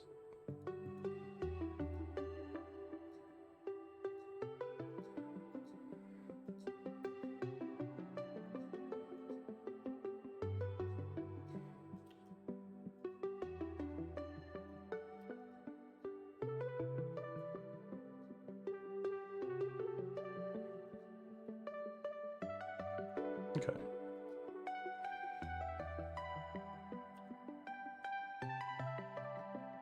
Okay, that's relevant.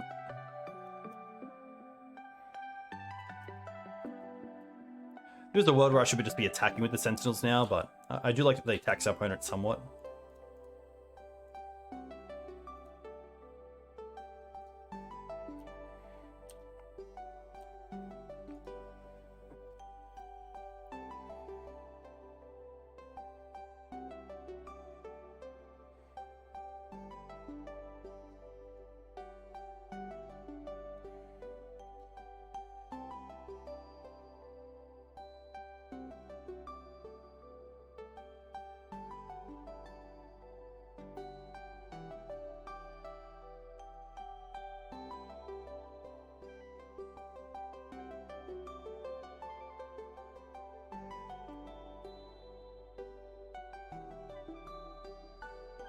I did forget about Sword. I think if I remembered Sword, I would have played the Outland Liberator.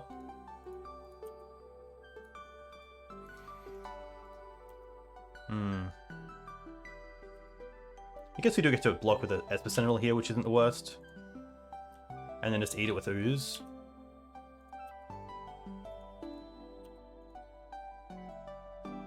Oh, and now I think we just have lethal because they can't.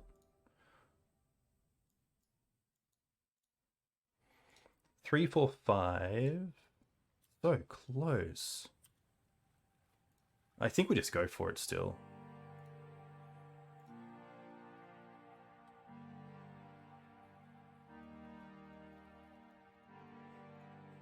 Got 2 cards left. Oh, I feel like we stole this game. We definitely stole this game. Let's be honest. All right. Running it back.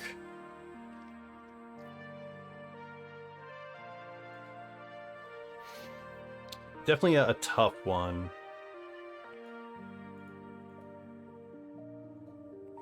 They went for the sword, which is interesting. Maybe they feel like if they go for Stoneforge for Cauldra, we just have a lot of removal spells that they won't be able to get the Cauldra into play. They'll rather get the sword, because then they can just equip sword later on down the line for a lot less mana than Cauldra.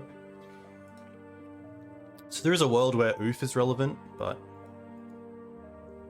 I honestly think we're fine just running this back. Yeah.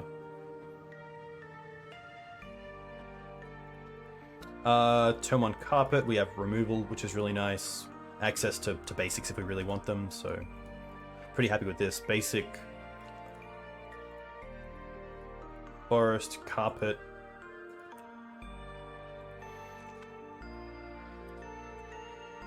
Green Suns. Okay.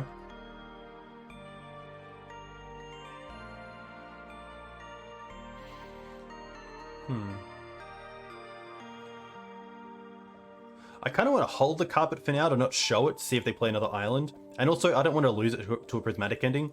So I actually don't mind just going for, like, Forest into Dried Arbor here.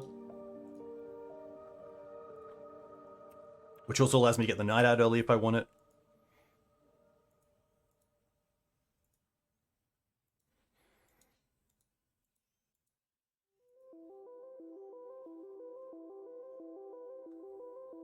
Like that's more than fine. Like that's a card we didn't actually care about, which is really nice. Because now we get to go Carpet, Tundra, pass to second main, get 2 green, play Night. That's pretty awesome. Gotta be pretty happy with that. And they do have Snap Sword. Or just another sword. But I felt like it was pretty cool.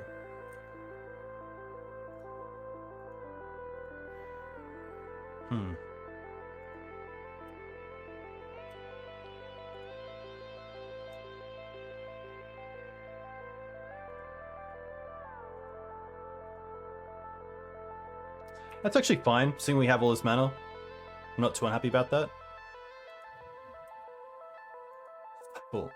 Okay. Forest Pass. Pretty happy to hit that Flooded Strand if we can. But maybe not. They have a lot of land here, so they could be going towards Jace though, and Jace is an issue.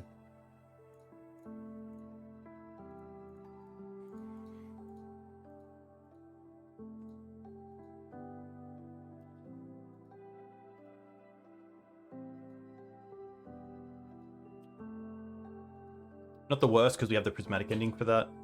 See if they show anything like Doomsday, like Days Undoing.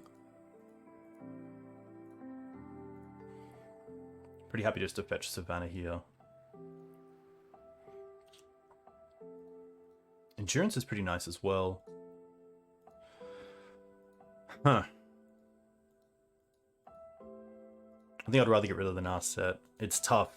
I've seen some lists running Days Undoing. There's a world here where we can just hold up Endurance as well. I feel like holding up Endurance might just be a little bit better.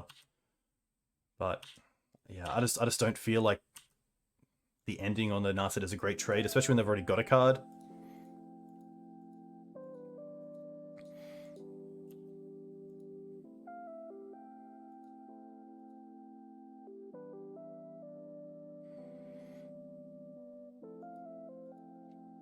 Ghost Quarter a little bit rough here as well. It could hit something like a Caracas if they play that in the main deck. It's probably the role of Ghost Quarter. Or perhaps to get us under a back to basics to go and fetch like basic planes.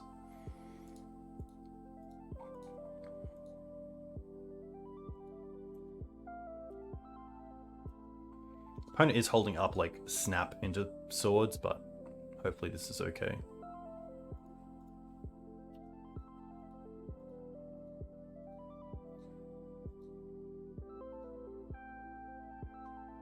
Yeah. Not too much we can do there.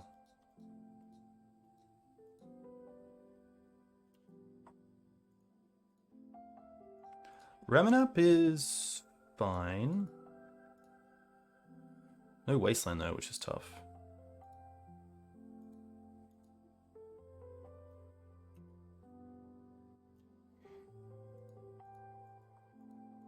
Wasteland would have been really strong. Ugh. Yeah.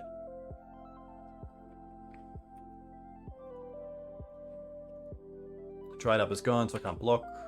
Happy just to take this at 27 life.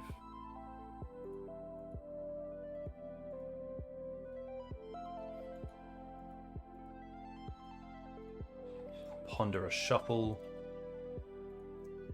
Yikes, that's probably the card that I didn't want because that's what the Windswept Heath represents. So pretty happy just to pass here.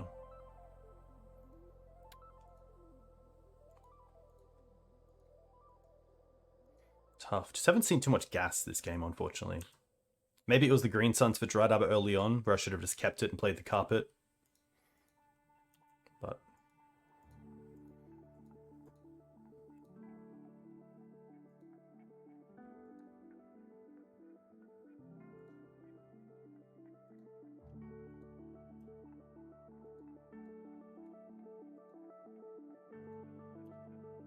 attack with Snapcaster.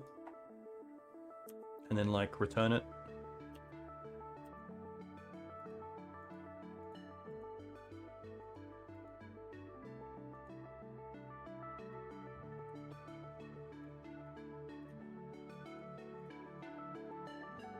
Gonna take them off red here.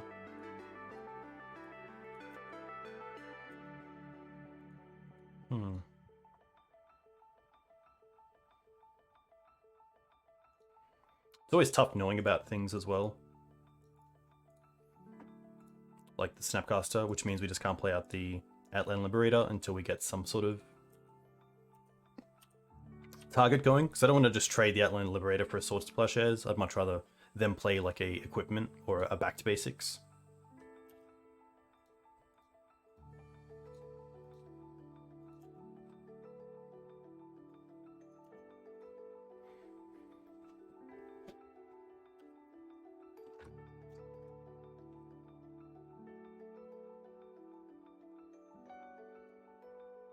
This is probably a matchup where I'd like to have some sort of Planeswalker, just for an immediate effect, unlike Sylvan Library, where you have to wait the turn to actually get some sort of benefit from it.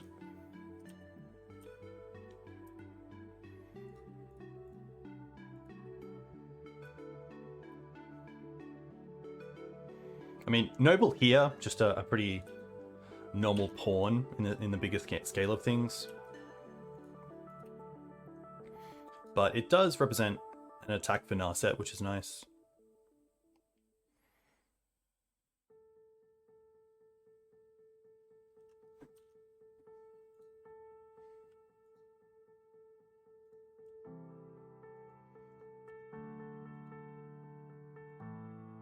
Probably sort of Fire and Ice here. Yeah.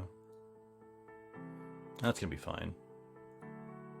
We can respond to the equip, which is nice.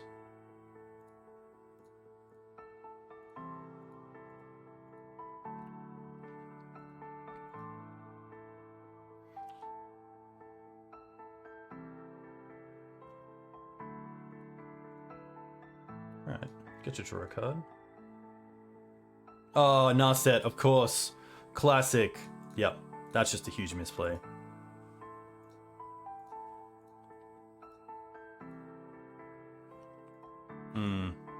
Tough.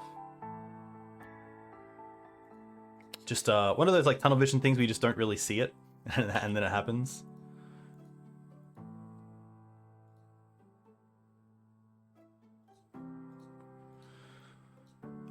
Yes.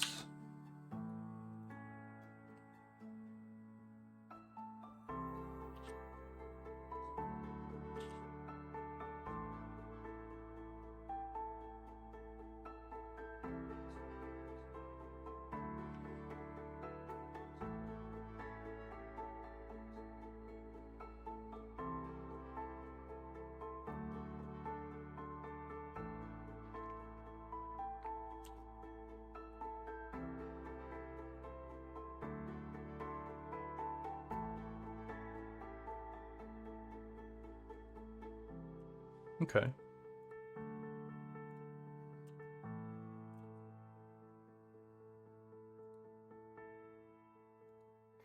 I don't mind just blocking with the Noble here, and then the Outland Liberator can attack something. They're just so close to casting the complete naturally that the Stoneforge isn't really doing anything anyway, so I think that is chump, but I don't mind just blocking.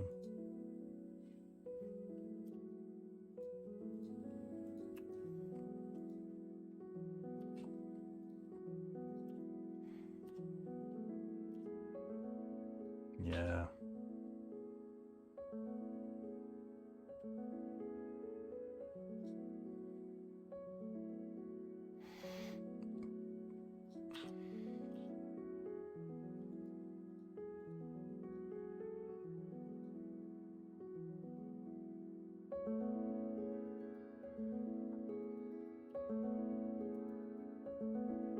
Okay, a little bit of a win.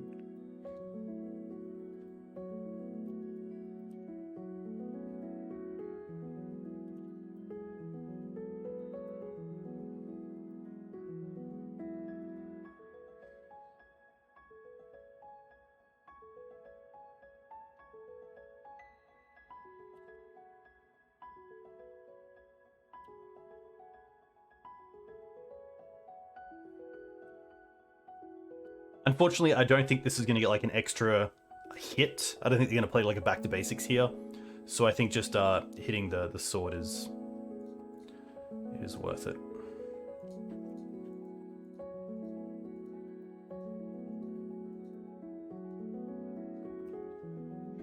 And then I think maybe like Uro is our out. It's pretty tough, pretty dire.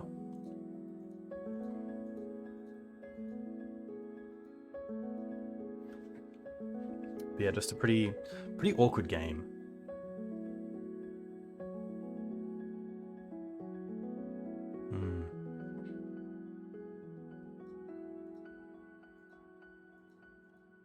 They do cast back basics, okay. Yeah. Tough. Not much to say. Blue-white is going to be a tough matchup for any Maverick deck, especially with Stoneforge. A lot of the cards just line up really well. The removal's solid.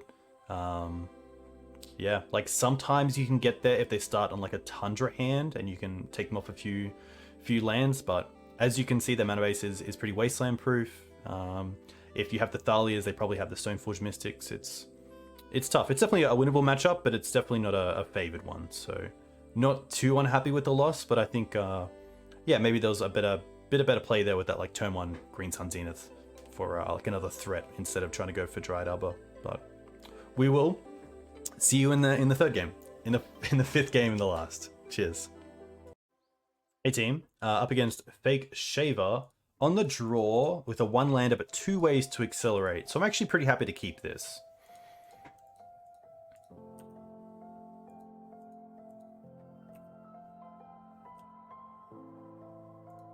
Wasteland not too bad. I think here I'm happy to go with the Noble first here, just to build up my mana a little bit. I could run the Esper Sentinel into like a Daze or Swords, but I think this is okay.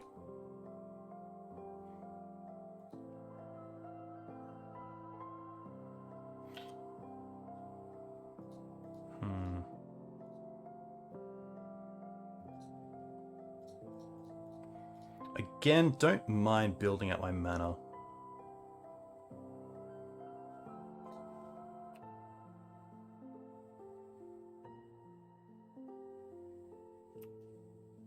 No end step swords is nice.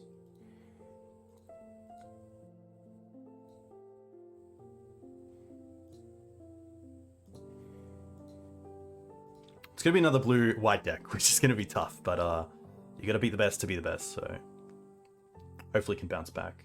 They chose to not shuffle. Swords. Alright. Well, Sentinel into Stifle isn't the worst.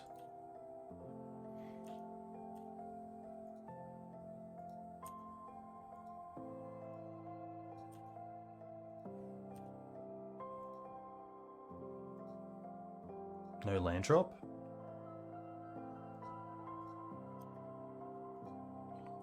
If we don't draw a land here, we're in a tough position of play Knight or hold up Stifle. Start with attacking.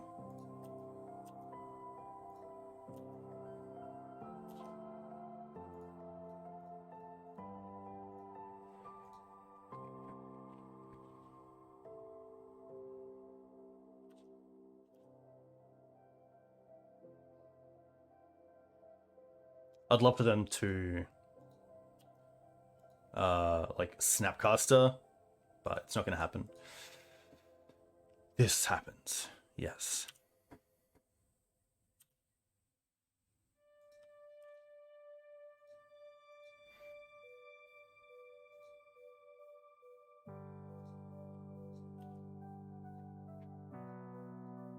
Okay.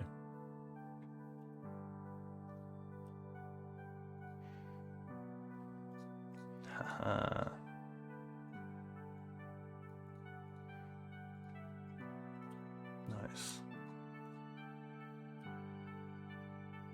Endurance is really nice, but we don't have second green, unfortunately.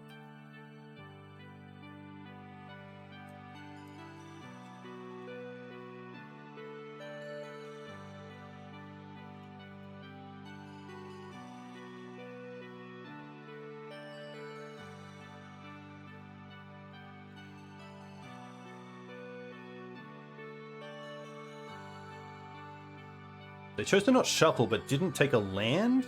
That's very interesting. I think in that case, I'm happy to upkeep Endurance.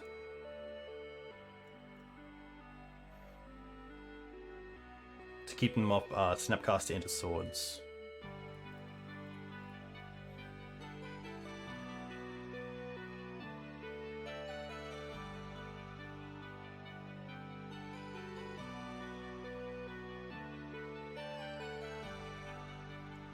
Force, pitch, force. Sure.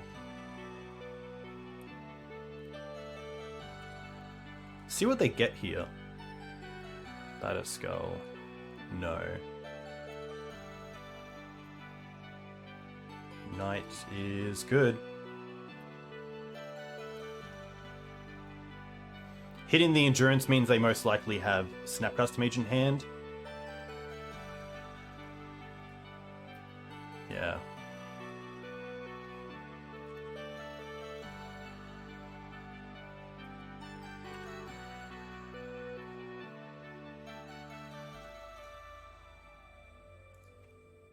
I don't want to show the Prismatic yet. Pretty happy just to take some hits from this Snapcaster Mage. Teferi's not too bad either because we have the Prismatic ending. Also have like Green Suns for Questing Beast here.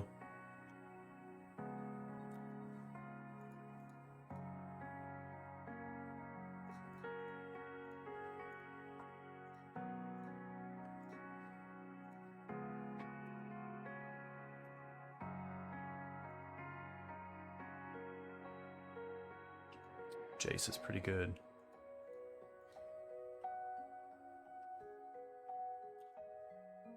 Yes. Please. Please. Just the once. Like, we know they have Snap into Swords. Yes. Oh my gosh. Always feels really good. Where is it? Questing Beast.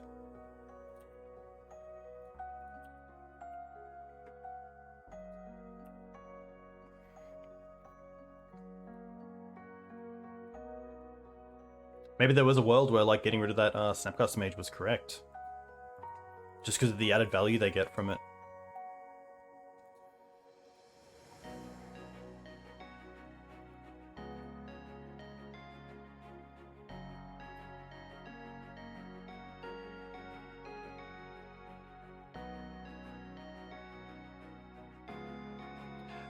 If I knew this was going to be the matchup, I think I would have liked to have played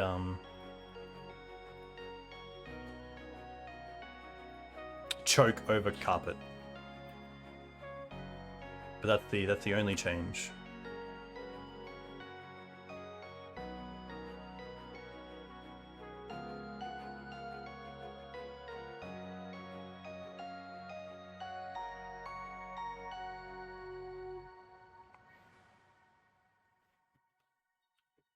True Name's pretty good.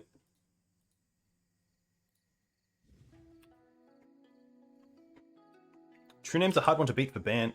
Again, no Plague Engineer, no Red Blast. Yeah, I don't think we're getting out of that, unfortunately. Hull Breacher, yes. Carpet, yes. Endurance, yes. Force, yes. Noble. Cradle. Wasteland. Thalia. Knight. Oof's interesting. I think I'm pretty happy to cut the Oof, even though we know about... We just don't have any ways to protect it, which makes it really difficult.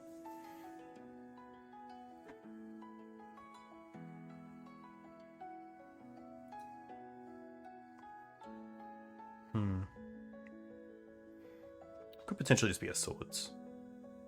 I think we have enough answers otherwise. Turn 1 Carpet, turn 2 Library.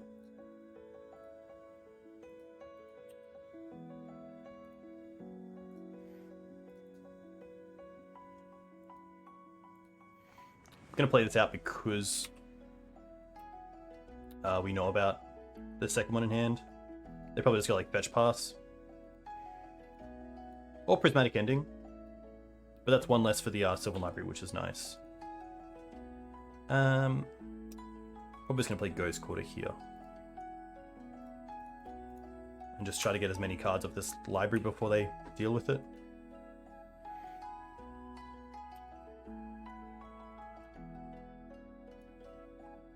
Yeah. Pay and pay.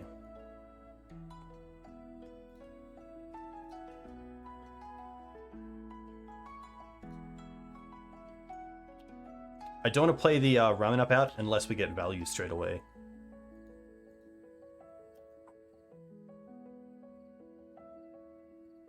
I guess I could play out second Library here.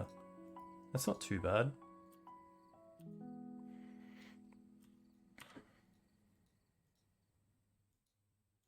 But like True Name is really good. Back to Basics isn't too bad here, let's be honest.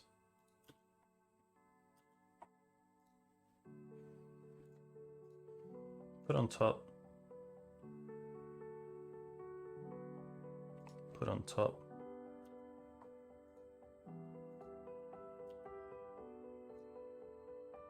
Make white. Cast Thalia first.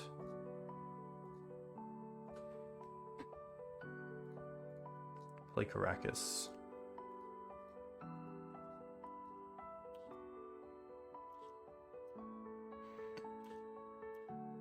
Could have played pretty close to play the this will be interesting to see if my opponent tries to bounce Thalia. They do. We can Caracas it here to stop them from drawing a card, which isn't the worst, but I think I'd rather just try to get Questing Beast down next turn.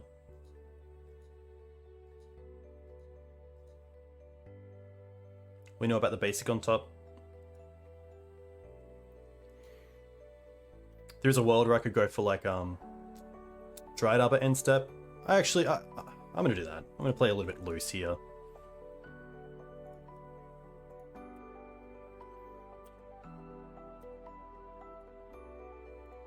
And that's a pretty good pickup.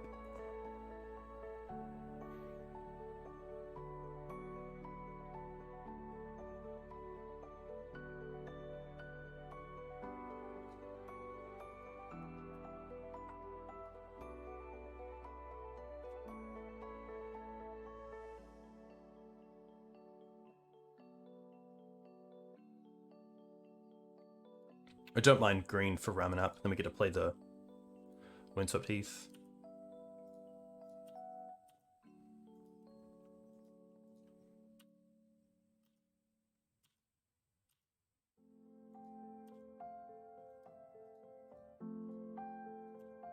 Kind of hope it's Batterskull here.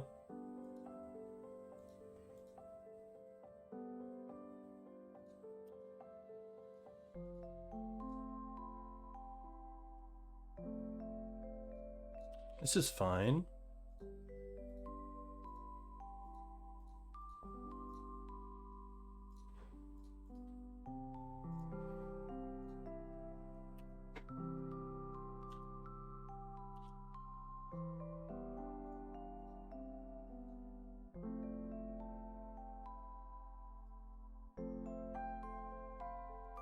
And I'm going to fetch here, get the basic planes, and then we get to use the library again. Oh, okay. Put on top, put on top. Play Sentinel. Play Thalia. Attack for 1. I also don't mind hitting the mountain here. They didn't float.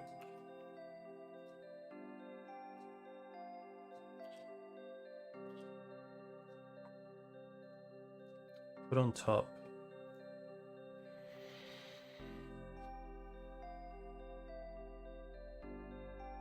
Put on top. Yeah.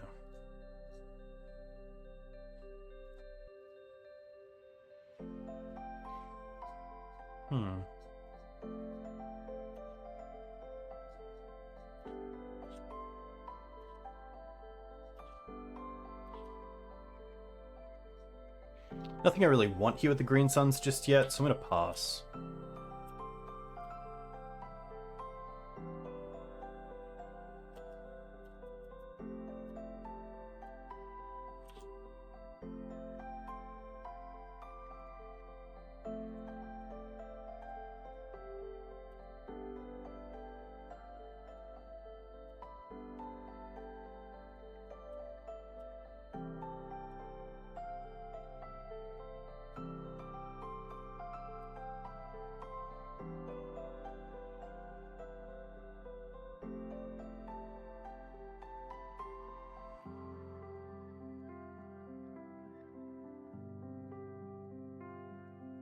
See if this resolves first.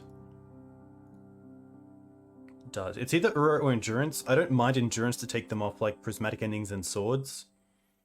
But the Uros, yeah, I think that's just going to be the play. I feel like if they did have a Stoneforge in hand, they would have already used it.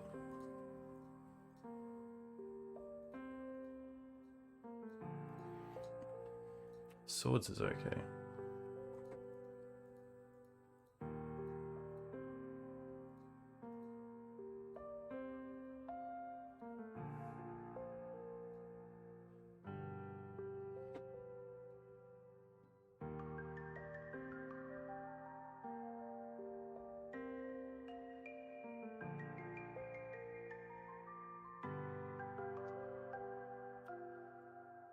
Honda, let's have a quick look. Chose to shuffle. We're at 12. I don't want to just die to true name, so there is some thought of how I want to do this. I don't mind going to 8. And just digging a little bit.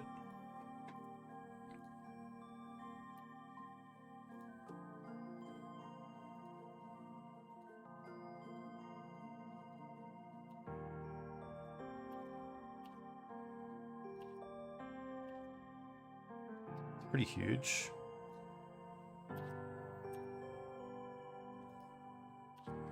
Now if they have True Name as a blocker, they don't have enough otherwise. Nice. Alright. I'm just going to the bathroom. This is a good time to comment. See how you would change the sideboard if I'm doing it incorrectly. If you have another thought, let me know in the comments below, and I'll be back soon.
Alright, how'd you go? I'll look at the comments and see how it goes. Yeah, I think it's just sending it back.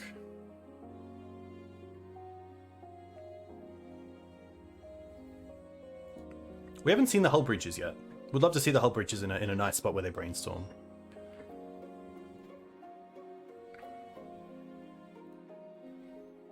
But a big thank you to Joe as well for sending in the donation deck list. If you want to do that yourself, you can find some information on the Green Sun Zenith on the support page or in the video description. I do kind of two packages. One is just a recorded league on YouTube, and one is a recorded league and a streamed league.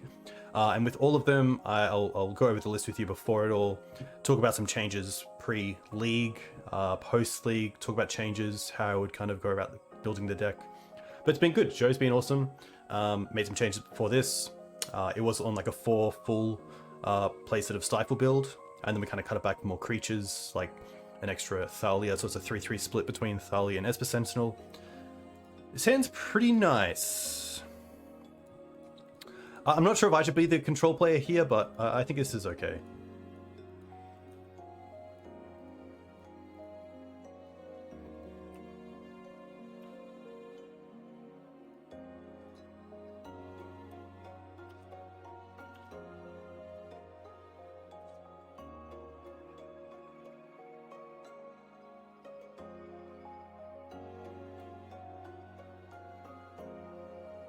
I'm just going to take out this fetch land.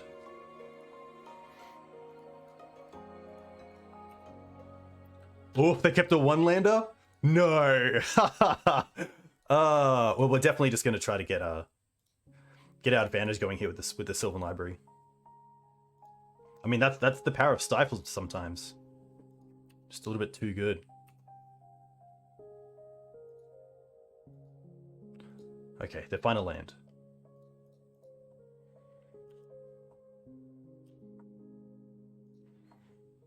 Oof. We're definitely just paying for all of this. A little bit awkward with how I did go about... I guess... Actually, we get double white here, thankfully, if the carpet resolves.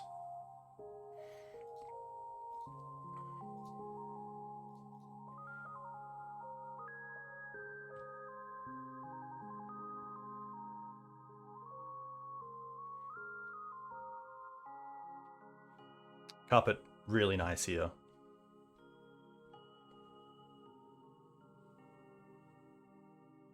Plains. Thalia. They most likely brainstorm in response to either of these, so I think playing Thalia first is fine. It means that they can't then brainstorm into paying for the Esper Sentinel.